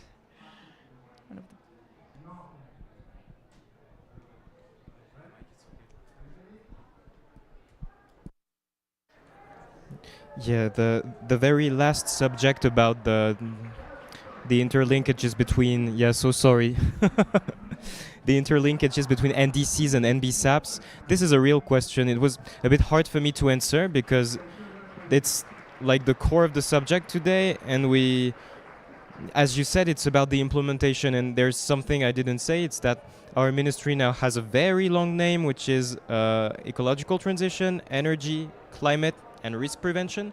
But within this new name that we have, I feel like that's how we will create the connections because within the same ministry, and there's a word I did not even say, it's the nature-based solutions. I should have said it. But thanks to that, we know that through especially nature-based solutions, we can tackle ecological transition, biodiversity issues, but also climate ones, and also risk prevention. We have huge floods right now in France, and we can see that because of urbanization and the development of cities, well, we now need to bring back nature into cities, and nature-based solutions are a great way for that. But this is all about implementation, and we're really doing our best to try and find the synergies between these subjects. And I think it's also one top priority for the COP presidency. So I guess that in 2 years from now on, we will have also great successes about it. Thank you. That was one sentence, actually. Yes, sorry. Do the other speakers also have a one sentence closing message? Just on sentences. Yeah, you know, for to implement this target, all of the targets of Kunming Montreal Biodiversity Framework is to reduce of the synergy of each public sectors, private sectors. The synergy is one of the key points to have. So I wish you, if possible, to have a action for the synergy. Yeah. One sentence is a challenge, but I'll try. I would say that we are living in a multi-layered crisis, and we don't have time to spend on bad implementation. So we need to make use of every tool available, and this is a very good one, to hold our governments accountable and put pressure and support the good implementation.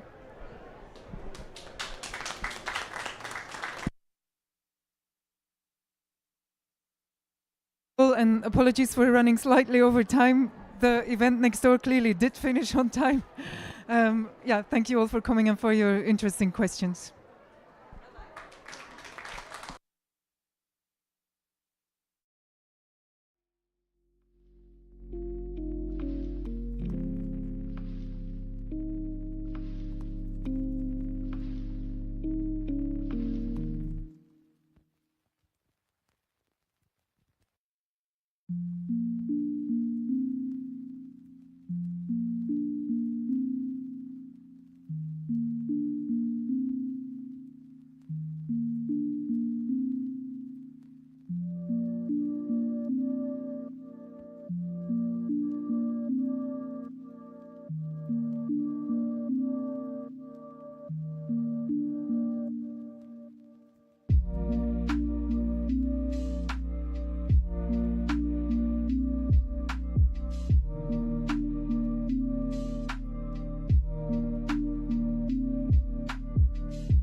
just going to shout, thank you all for coming. We'll start in a few minutes.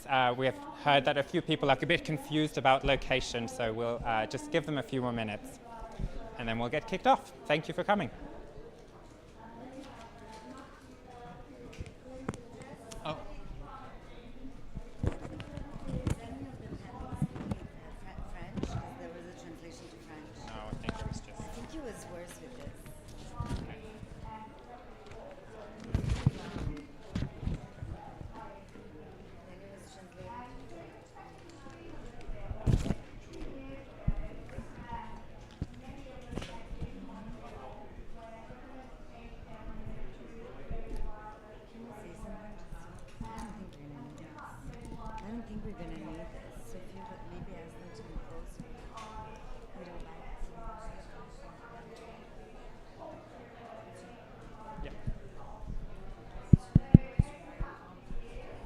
Okay.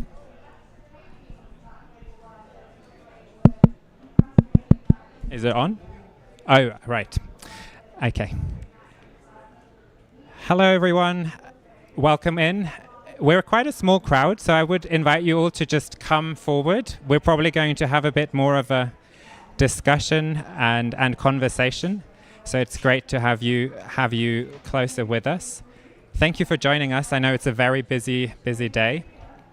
And we're really here today because the health of the ocean, the rivers, lakes, and wetlands, and the livelihoods of millions of people around the world depend on well-managed fisheries and aquaculture. But we also know that a third of fisheries is overfished, and we know that there is a real boom in aquaculture right now. It's often, or not always well-sited, not always well-managed, that is putting a whole lot of pressure on the ocean.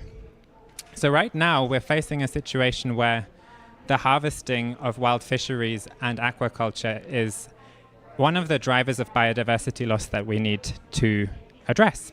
But we know that there are solutions, and there are people here to talk about those solutions, and hopefully there's also some knowledge about solutions in the room and we can all engage together. Before I go any further, I want to introduce myself briefly. I'm Andreas Hansen. I'm the Director for Global Ocean Policy at the Nature Conservancy. And together with my panel today, I'm hoping to showcase that by applying science-based management approaches and leveraging the power of the market and engaging with communities and governments, we can not only maintain what we have left of these precious resources, but actually restore some of the ones we've lost as well. So to help me discuss this, I've got a wonderful panel with me. Dr. Vera Agostini, the Deputy Director of Fisheries and Aquaculture Division at the United Nations Food and Agriculture Organization, Mr. Luis Cocas Gonzalez from the Undersecretariat for Fisheries and Aquaculture in Chile, and Flavia Laures, who's our Senior Policy Advisor at the Nature Conservancy. So to kick us off, Dr. Agostini, in the past there's been this tendency, I think, to think about food production and the environment as two separate issues, sometimes even as a zero-sum game. But the FAO has been involved with the CBD negotiations for a really long time. You collaborate very closely. So that seems to suggest that you have a slightly different view on that. Is that fair to say?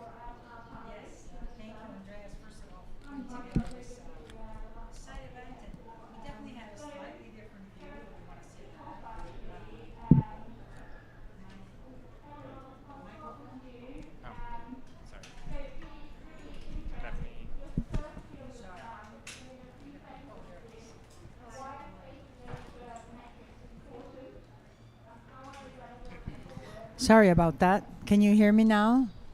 Yes? Okay. So yes, Andreas, thank you for that introduction. And we definitely have a different view. And in some ways, I think my personal career embodies that different view. And in other words, the two things are not separate. And my personal career, what I mean by that is that I used to work for the Nature Conservancy, actually, so I was very embedded in conservation, and now work for the Food and Agriculture Organization. And I really, that shift happened for me because I really felt very strongly that we should not look at these two things separately, that we need to push what I call, and has been said here a little bit, is a whole of society approach. They're really not separate issues. Fisheries are dependent on biodiversity and the resilience of wild ecosystems, and they are actually the most abundant use sectors. So let me just give you some numbers to help you provide some context for that linkages. 78% of the biomass of animals on the planet comes from the ocean. So obviously oceans are important and fish are important. Around 3,600 aquatic species are caught in the wild or farmed. So there's a lot of dependency on biomass in the ocean, but also there's a lot of diversity in the ocean. But there's also some more, let's call them depressing numbers.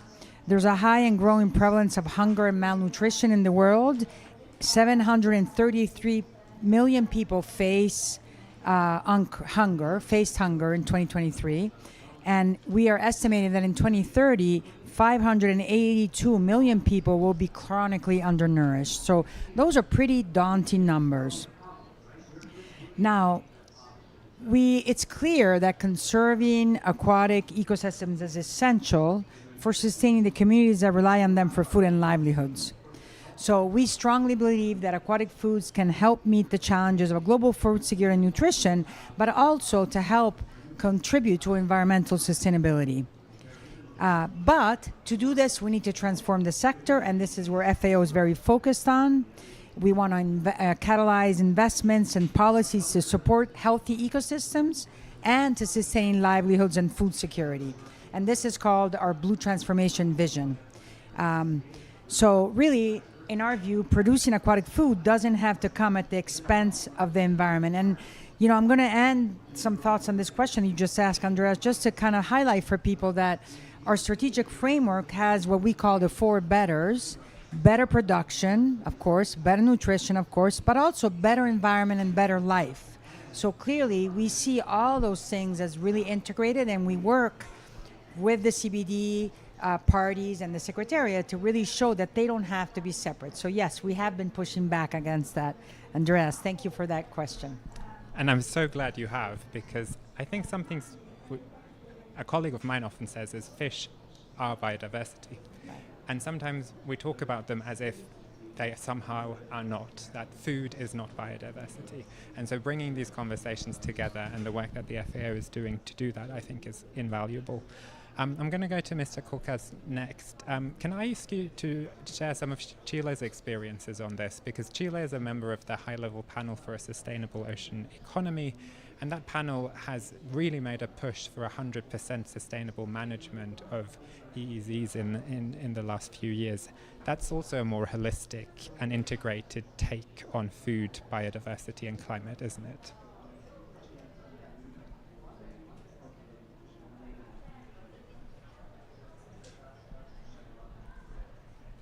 Ya, muchas gracias por la pregunta. Bueno, primero que nada comentar que Chile es un país pesquero por excelencia. Actualmente está como en el 12º lugar de producción pesquera y acuícola, con más de 3,5 millones de toneladas anuales de desembarque. Y esto implica, bueno, hay mucha gente que depende de la pesca como fuente de trabajo, como alimentación, como una actividad incluso cultural dentro del país. Por lo tanto, para nosotros que esta actividad sea sostenible es fundamental. El país depende, su economía en parte de que la pesca sea sostenible. Y hoy día, bueno, ya no es una visión en que solamente vemos la pesca objetivo, sino que todo el impacto sobre la biodiversidad es un elemento fundamental. De hecho, nuestra ley de pesca, el objetivo de la ley de pesca es la conservación y el uso sustentable de los recursos pesqueros. Y eso implica, bueno, la aplicación del enfoque ecosistémico, el principio precautorio, y eso es un gran desafío en términos de poder conciliar, bueno, el desarrollo económico con el aspectos sociales y ambientales. Por lo tanto, tenemos una serie de herramientas en nuestra normativa y también tenemos distintas instituciones que se encargan de tratar de cumplir con este desafío, que es muy complejo. La pesca históricamente operó de una manera muy distinta, en que solamente se extraía recursos porque había mucha abundancia, sobre todo en la corriente de Humboldt, donde queda Chile. Pero hoy día esto es muy distinto porque los recursos se empiezan a agotar y tenemos que poner atención en el impacto colateral que a veces puede tener la pesca, y eso es complejo. Bueno, nosotros dentro de las acciones que hemos tomado últimamente porque el enfoque ecosistémico tiene muchos aspectos, pero uno de los aspectos importantes es el uso integral de la pesca, donde hay que reducir los descartes, que es uno de los grandes problemas de sustentabilidad pesquera, y también hay que reducir el impacto de la pesca sobre otra megafauna como aves marinas, mamíferos, tortugas.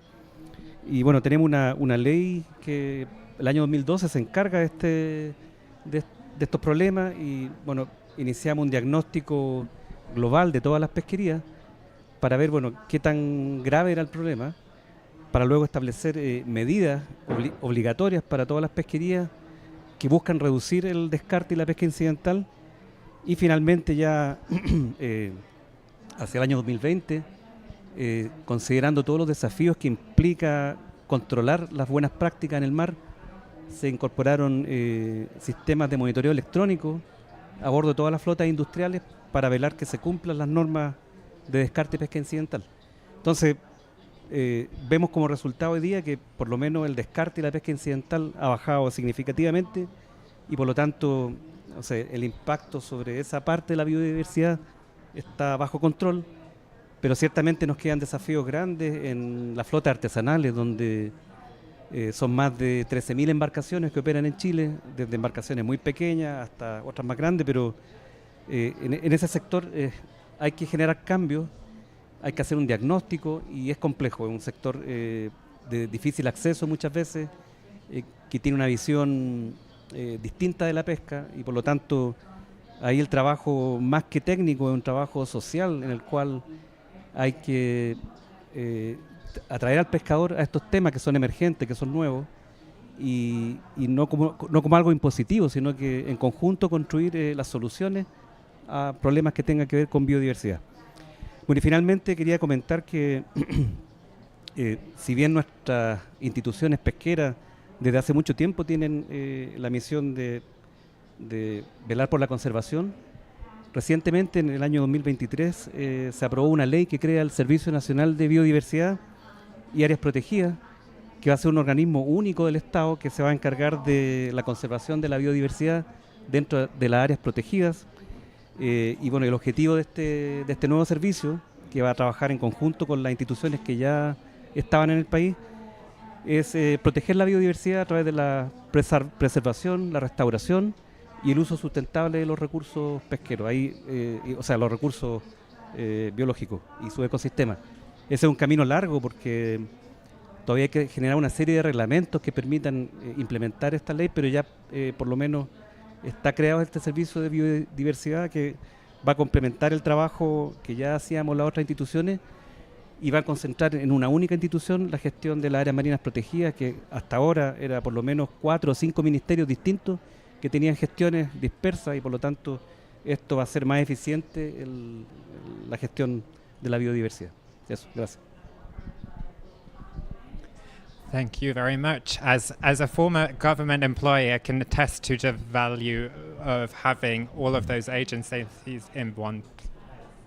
And I also want to follow up on what you mentioned there around the importance of people and not forgetting about people. And the next question I have is really focusing in on this. We kind of grounded a bit more in the overarching discussion here. But Flavia, if I can start with you, and on this topic of people, inland fisheries is another forgotten topic, and it's one that is incredibly important to many people for their livelihoods and their opportunities. So can you tell us a little bit more just about inland fisheries and why they're important, and then also how they might be treated as part of global frameworks like the Global Biodiversity Framework? Thank you, Andres. Can you hear me? Yeah, okay. This thing went bananas, so I gave up on it. How many people are from freshwater here? Are we all oceans? Good to Anna. Okay, and that brings me to my first message. Within the food system discourse, the priorities, the way money is allocated, food systems are still really thought of as agriculture or forestry resources. So aquatic systems in general are behind. Within aquatic system, freshwater are incredibly behind. So we have a lot of homework to do there, and I think part of that homework is integrate better, because we have migratory fisheries, we have free-flowing rivers that sustain coastal ecosystems on which coastal and marine species depend. So I wanted to start with this, just a call for more integration and a call for more attention to aquatic systems themselves. And just as an example of that, when you look at Target 10 indicators of the GBF, the headline indicators are about forestry and agriculture. There's nothing there for fisheries as the headline indicator. And then getting into fisheries, inland fisheries, maybe just remind, and maybe you're familiar with these numbers, in which case apologies, but so species populations in freshwater systems have declined 85%. That's twice the rate than marine and terrestrial. But freshwater ecosystems, they carry 51% of all fish species. And just thinking of the biodiversity linkages that you mentioned, charismatic freshwater species, we have the river dolphins that are very rapidly declining. You may remember from last year in the Amazon with the drought, 100 dolphins that appear dead because the temperatures of the water went up too fast and they couldn't adjust.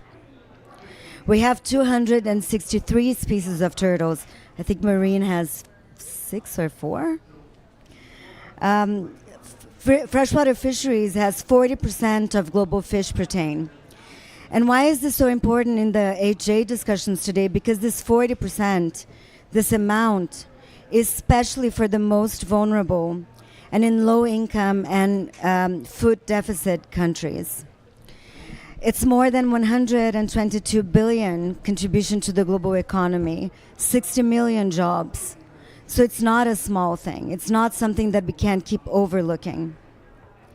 So with these numbers, Andreas, if I have just a couple more minutes, one of the things that TNC is suggesting to the parties here, Peru, Chile maybe perhaps could support us on that, is to elevate the inland fisheries threat indicator that currently is listed as a complementary indicator to be part of the headline indicator and representing inland fisheries as part of the top indicators of the monitoring framework.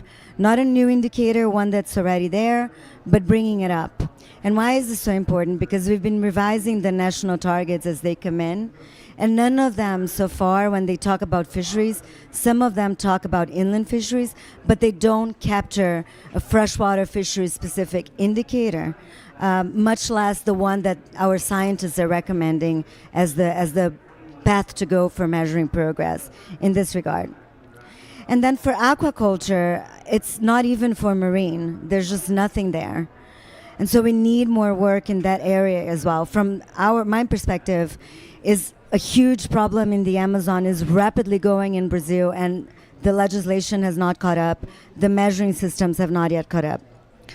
And so the third call, and then I'm done, is for this robust national targets that actually address inland fisheries. One thing that keeps me awake at night is that sometimes I hear people speaking of fisheries, and I'm not sure if they are including those numbers in that relevance, inland fisheries as well. Because in the SDGs, inland fisheries are just not there, and just fisheries is just reference to marine. So we need to create a more integrated message. So when we're talking about fisheries and aquaculture and food systems, we are talking across all the 3 biomes, from the mountains to the sea. Positive side, we see inland fisheries in some of the policy measures that countries are anticipating they will need to achieve their inland fisheries national targets. Yeah.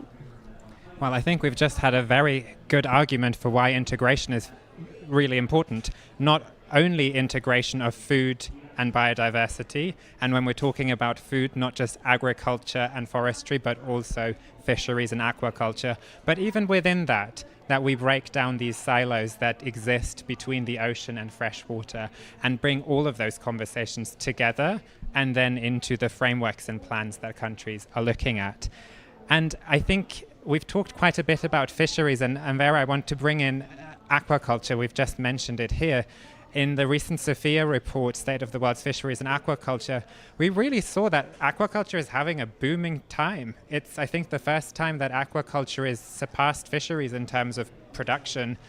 And that presents a real opportunity, I think. The FAO has just released guidelines as well on sustainable aquaculture. So as countries are looking to integrate this, can you tell us a little more about how they can do that, what guidelines, tools you have available?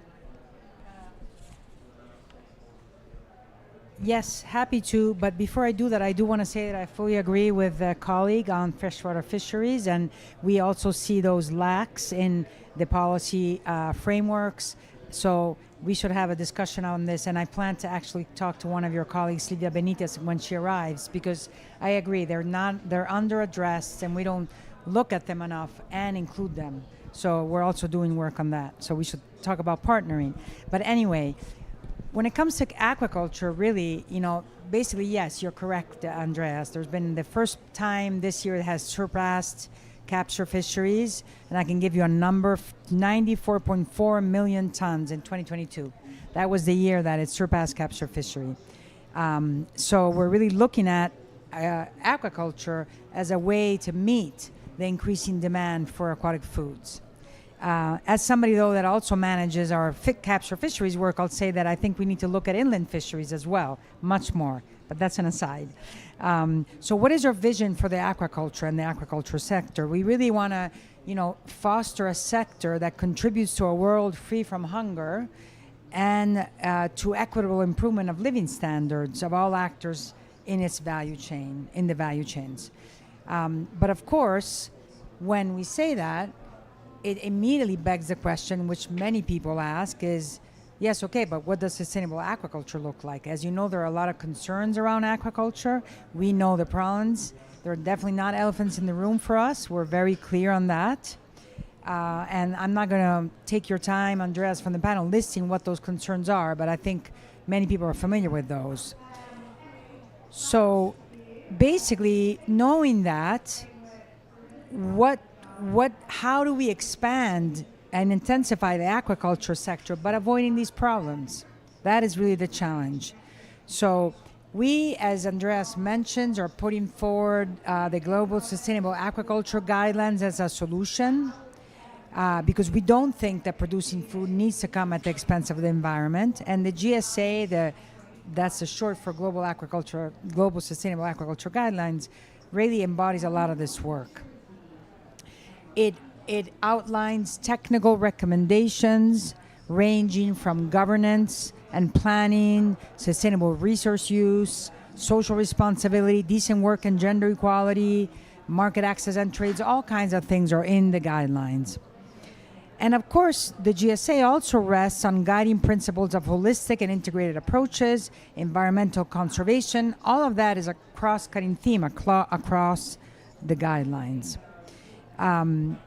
Now, there's also been increasing attention on aquaculture to not just reduce their environmental impact, but also be beneficial to ecosystems. And this is where ideas like, there's a lot of terminology, different terminology, restorative, regenerative, nature-based aquaculture come in. So really, these, regenerative aquaculture, restorative, allows us to produce food, but at the same time improving the environment. Now, as some of you may or may not know, but the TNC, Nature Conservancy, recently published the Global Principles for Restorative Aquaculture to promote practices that can help restore ecosystem while also providing food. FAO very much welcomed that work, and I think we were involved in some of the reviews on that, and I think that that's a really great step forward because we want aquaculture that, yes, supports food production, but also benefits the environment.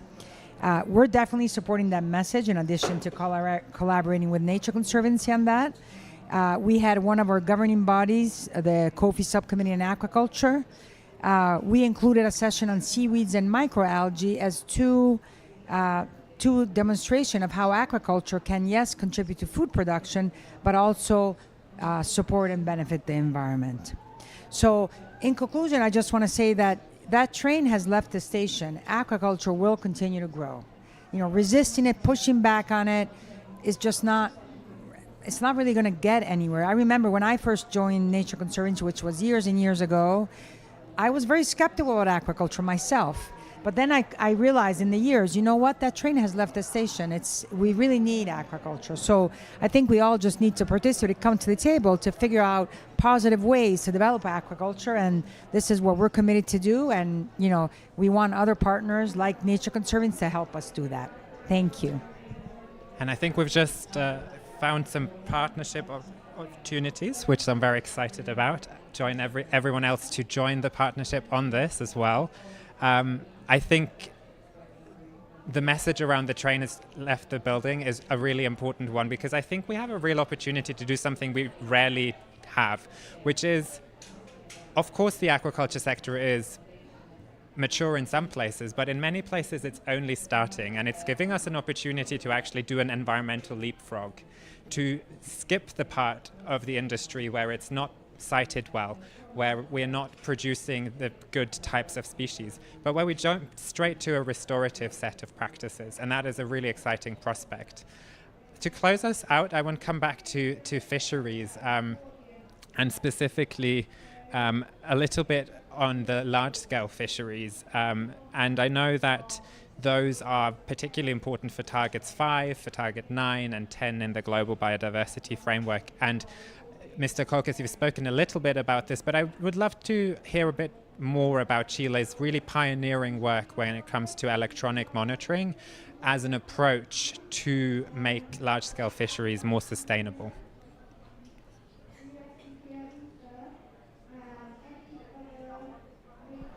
Ya, gracias. Bueno, ¿cómo nace el monitoreo electrónico en Chile? Bueno, primero que nada comentar que monitoreo electrónico son sistemas que permiten registrar información remota a bordo de las embarcaciones. Generalmente son cámaras a bordo, pero pueden ser también otras herramientas. Y bueno, ¿cómo nace esto en Chile? Nuevamente, producto de tener que abordar el problema del descarte y la pesca incidental, que globalmente es un problema muy serio. Se estima, la FAO estima que actualmente el 10% de las capturas globales se descarta, lo que son como 9-8 millones de toneladas que no se usan. Y hay pesquerías donde esto es muy crítico, hay pesquerías de arrastre tropicales donde por cada 10 kilos de captura se descartan 6 kilos, el 60% para obtener la pesca objetivo. Entonces, bueno, bajo estos antecedentes Chile aborda estos temas en su ley y mandata al país, bueno, a diagnosticar el descarte y la pesca incidental. Y bueno, hacemos todo este diagnóstico, se establecen medidas que tienen que cumplir las embarcaciones, como uso de dispositivos, buenas prácticas, en fin, retención de capturas que generalmente se botan. Pero estaba el gran desafío de cómo controlar eso en el mar, porque una vez que un barco zarpa, lo que ocurre en el agua es muchas veces un misterio. Y se toma la opción de implementar estos sistemas en toda la flota industrial a partir del año 2020. El objetivo principal de estos sistemas, por lo tanto, es controlar que se cumplan todas estas normativas, lo que fue un cambio muy complejo. Al principio todas las flotas industriales veían con terror operar con 2 hasta 8 cámaras a bordo que filman todo el viaje de pesca, porque había muchos prejuicios de, bueno, qué es lo que iban a detectar las cámaras. Pero bueno, finalmente este fue un proceso gradual en que nos tomó 10 años desde que parte esta ley del descarte y la pesca incidental hasta que prendemos la primera cámara. Y en el camino nosotros solucionamos muchos de los motivos que hacía que los pescadores descartaran capturas o capturaran aves marinas, mamíferos. Entonces el día que prendimos las cámaras, finalmente el problema ya estaba prácticamente erradicado. Y por lo tanto lo que hoy día vemos es, bueno, un buen desempeño pesquero, ha bajado a niveles muy menores en lo que es el descarte de la pesca incidental, y eso finalmente nos permite tener pesquerías que son bastante transparentes respecto a todos estos requerimientos de los mercados, de la sociedad, y que de alguna forma ha favorecido que muchas pesquerías o varias pesquerías se hayan certificado MSC.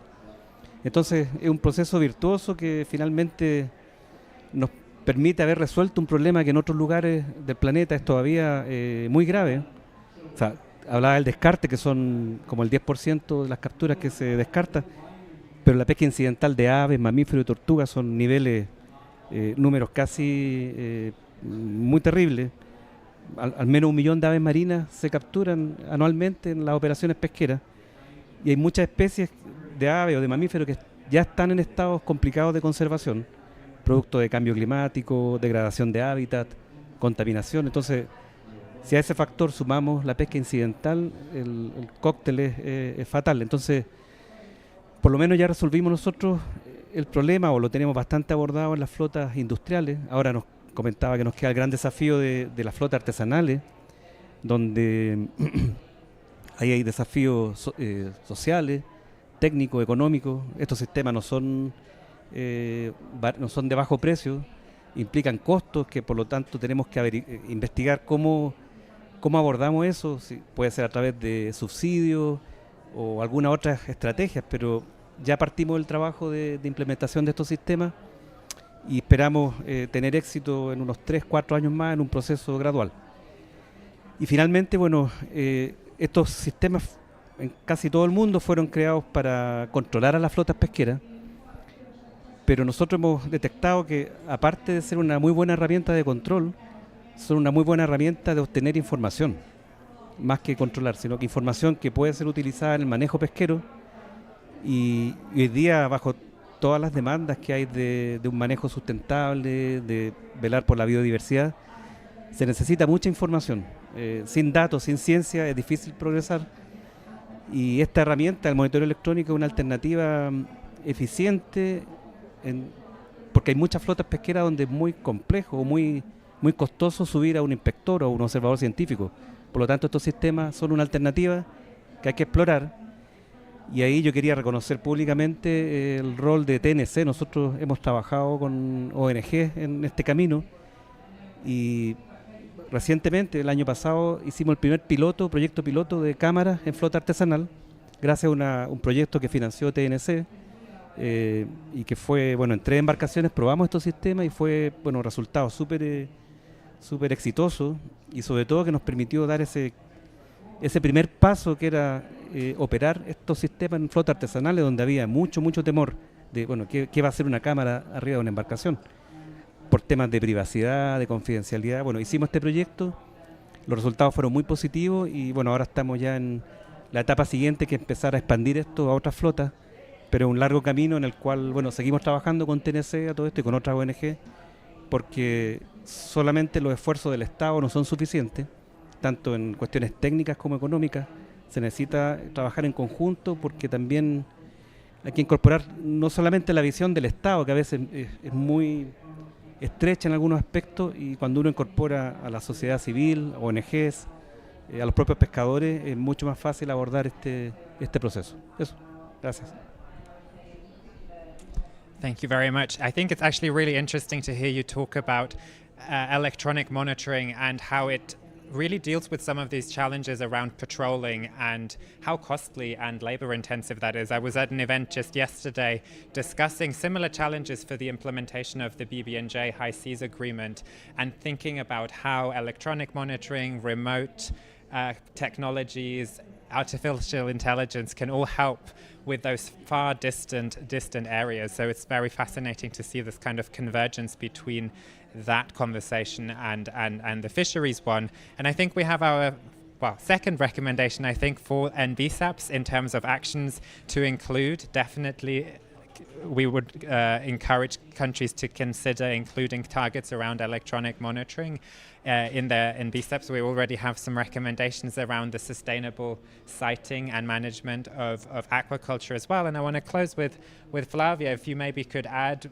1 or 2 recommendations from an inland fisheries point of view. What would you maybe suggest including in the NBSAP effort? Maybe because I'm not very disciplined, Andreas, so I'm going to turn the question a little bit. Maybe just because I feel like I sounded a bit pessimistic before. So maybe just tell you some of the stories where we see success, where we see it's possible to to protect our inland fisheries. So where we see it explicitly mentioned in some targets where the country differentiates between marine, coastal, and inland fisheries, so it's clear that it's there. And then we see other countries that just says fisheries, but with indicators and measures that would work for both. And I think that's another point, that for me, it's very enriching to be here, because some of the challenges are the same, some of the solutions are the same. Some will be very specific to each biome, but we can learn from each other.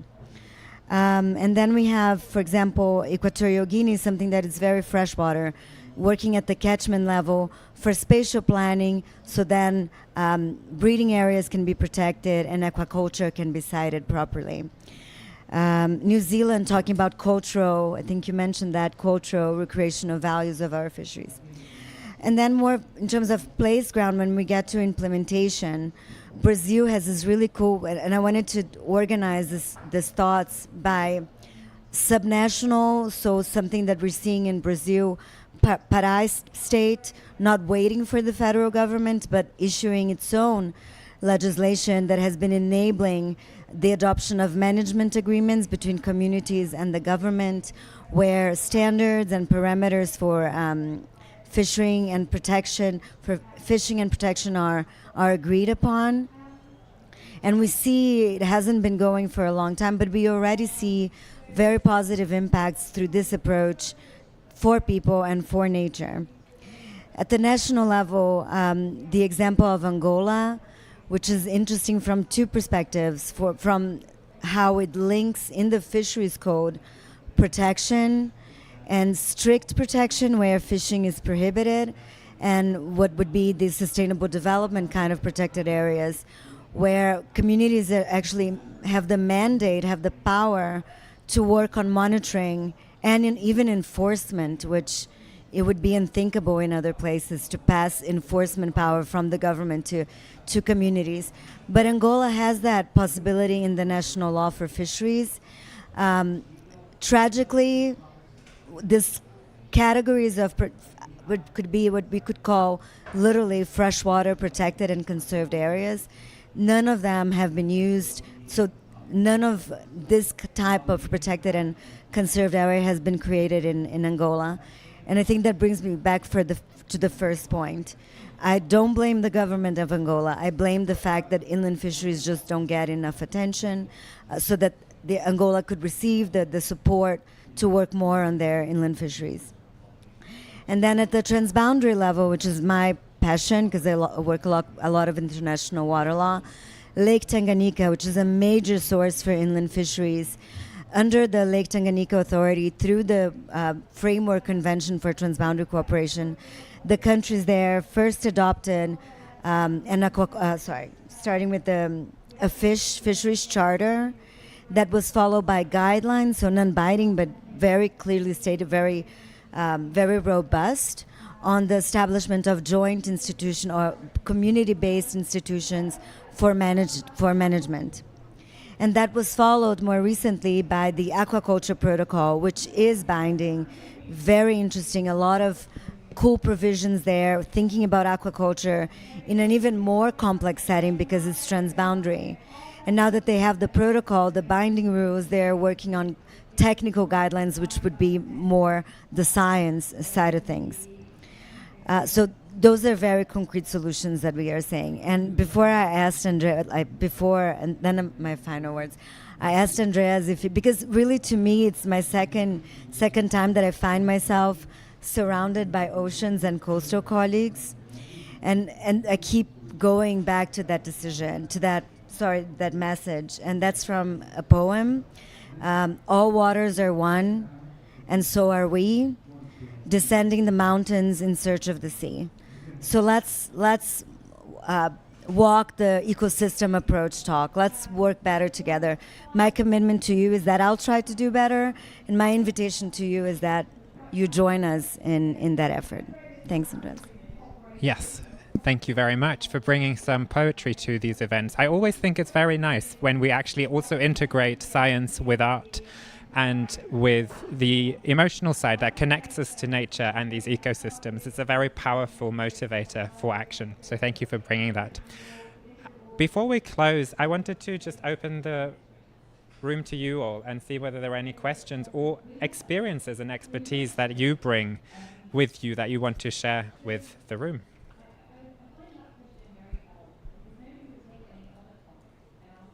It's a bit of a shy group, but Vera, go ahead for now. While you think about your good question, I just wanted to comment on the question that you had asked, which is MBSAPs and inland fisheries, right? So you said, what can we do for that?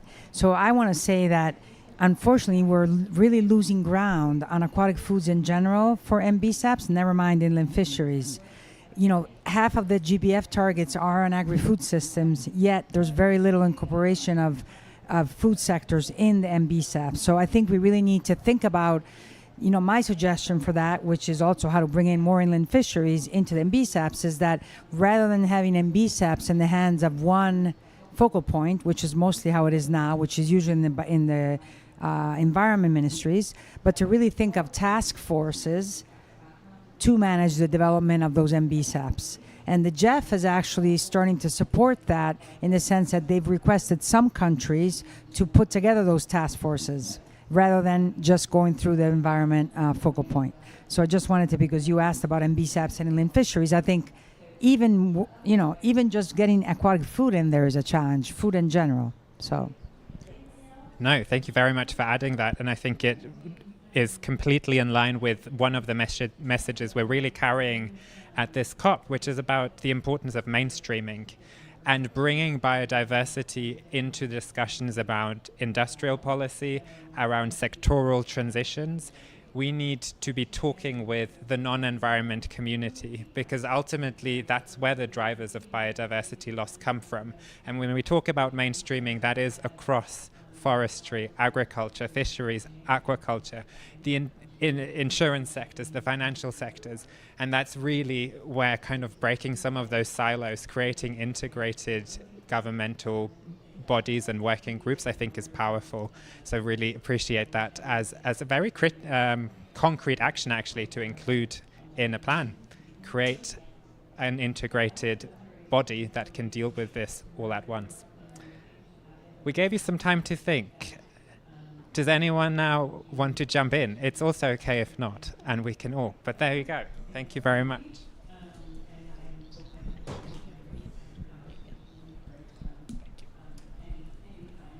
Hi there, can you hear me? Yes. Hi, my name's Simon Harding. Sorry, I've got too much feedback going on.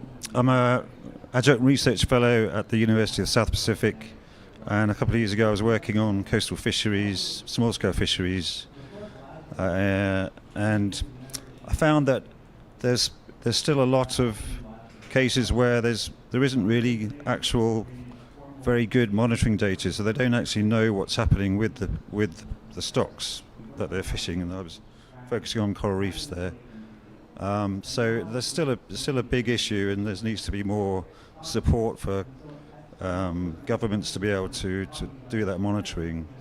But one thing we tried was a socioeconomic approach to estimating the catch by doing a household survey. And we took a technique that was done in Madagascar and tried it in Fiji, and it seemed to work really well. And the estimate came out, which was much bigger than any estimate from landings, from catch sites. So that's something to consider. I think that there can be different ways to measure the same thing, as long as you ground-proof the method and make sure it's accurate. Thanks.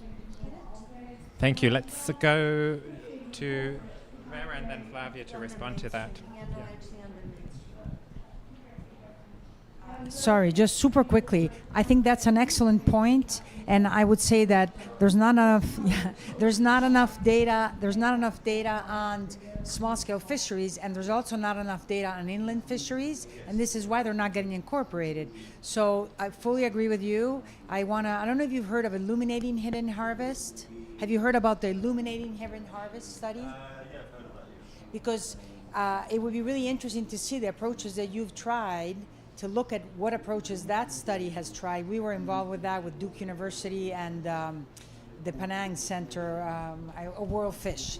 But anyway, definitely go there and others that are interested, because there's a lot of really interesting ways to collect data. And also that effort collected a lot of data on small-scale fisheries.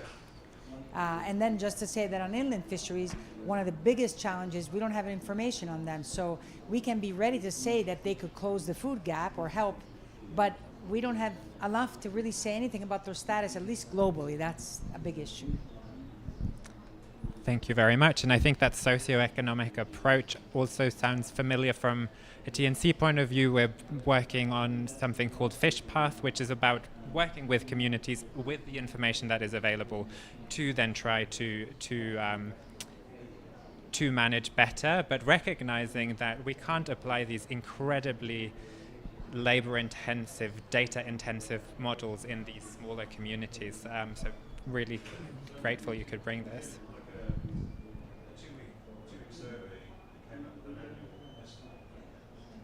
Fantastic. Well, I'll come back to you later on that. Flavia, you wanted to...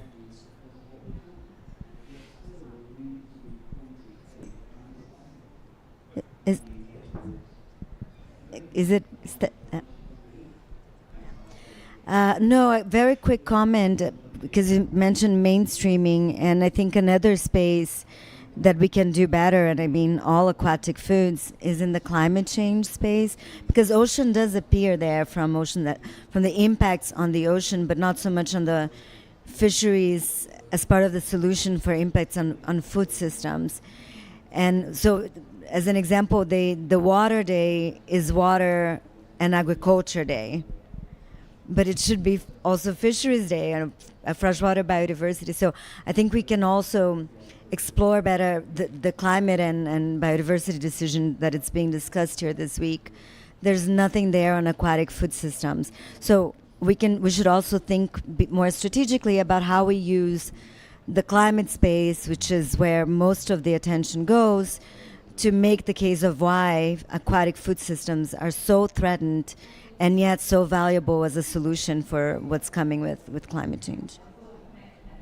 Thank you, which provides a brilliant bridge to just make a final plug for a report that we have worked on with the Ocean Climate Platform, WWF, a range of others, called Blue Thread, and which is really about this point that aquatic systems are a major integrator between climate, biodiversity, people, and that the conventions that deal with them also have opportunities for synergies that aren't yet met.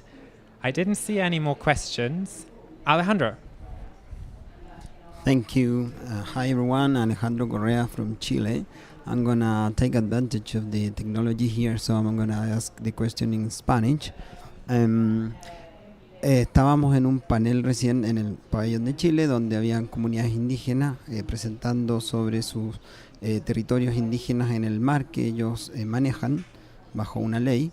Y hablaban de una fisura entre el sector de la salmonicultura, la industria y las comunidades en Chile. Y bueno, también mencionaron que la acuicultura hoy día necesita 5 veces más de recursos pesqueros para producir alimentos, ¿no es cierto?, que finalmente llegan a un plato que se come generalmente en el extranjero, en el norte global. Entonces eso es algo que es muy, muy preocupante para las comunidades y es un impedimento generalmente para poder llegar a acuerdos, sentarse a la mesa y conversar con la industria. Entonces mi pregunta sería, ¿cuál sería quizás una o dos recomendaciones que darían para lograr mejorar la sostenibilidad de la producción de la salmonicultura en Chile y en el mundo? Gracias.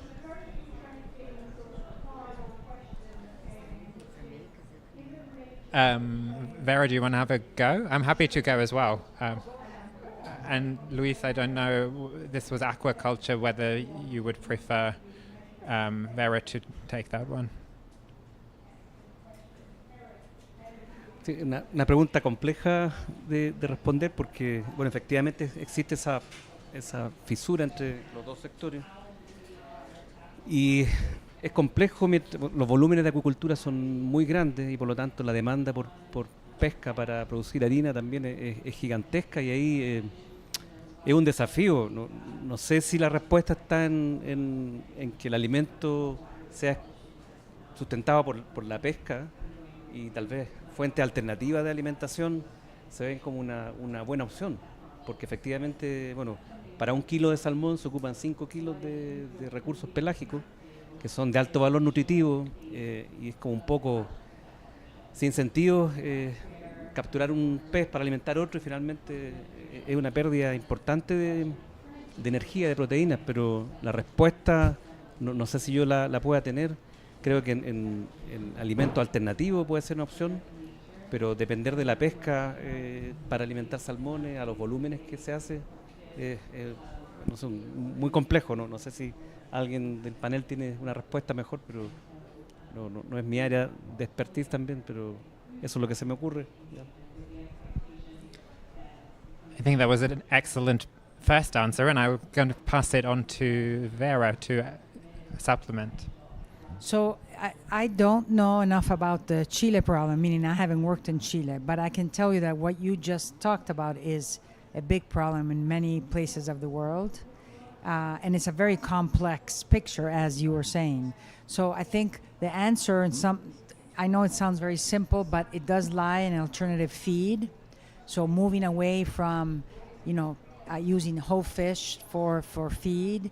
And what the two things so for example, we at FAO are working on developing technology to find what those alternative feeds options could be. One of them is actually quite interesting, which is basically the parts of the fish that don't get used, like fish wastage, converted into feed for aquaculture. So that's one, but definitely also just alternative feed, which doesn't include like actually fish. Okay. But I'll give you my business card because we just recently did a workshop in Africa that looked at exactly this kind of trade-off and because there's this kind of differently because the aquaculture is not as developed as Chile, but I will send you that report because I think that there's some interesting, you can read more about what other countries in the world are struggling when it comes to that exact question. But of course, the context of the country, the industry, it's so complex. Maybe Andreas, you have some knowledge of more about that relates to Chile on this question.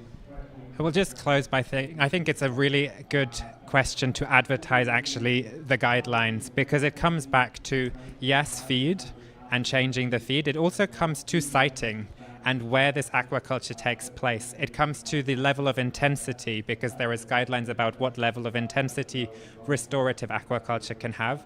And it comes to the health in the farm and what measures you take in terms of how nutrient rich your feed is and what that goes to. So I think it basically hits pretty much every single consideration in terms of how to build a restorative aquaculture sector and what reforms are needed for current industries to then improve the environmental outcomes, which I think will then help with the outreach and collaboration between different interested parties like the coastal communities you were mentioning. I know we're basically at time, so I just want to say thank you to everyone for coming. I really appreciate the discussion we had. I want to say thank you to our panelists for sharing their views. And I think the final conclusion just is, even though we are facing big challenges, there are also lots of solutions out there that can be readily replicated and integrated into national strategies and plans. And that is really what we're kind of calling for here at Kali, is the integration of those specific, already successful actions into countries' national biodiversity and strategy and action plans so that aquatic food systems, inland fisheries included, are really a focus for action in the next 6 years. Thank you very much for coming. I hope you have a wonderful rest of your COP. We'll be around to answer questions afterwards if you have any. Thank you.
Hola, hola, hola, hola. Hola, hola, hola, hola.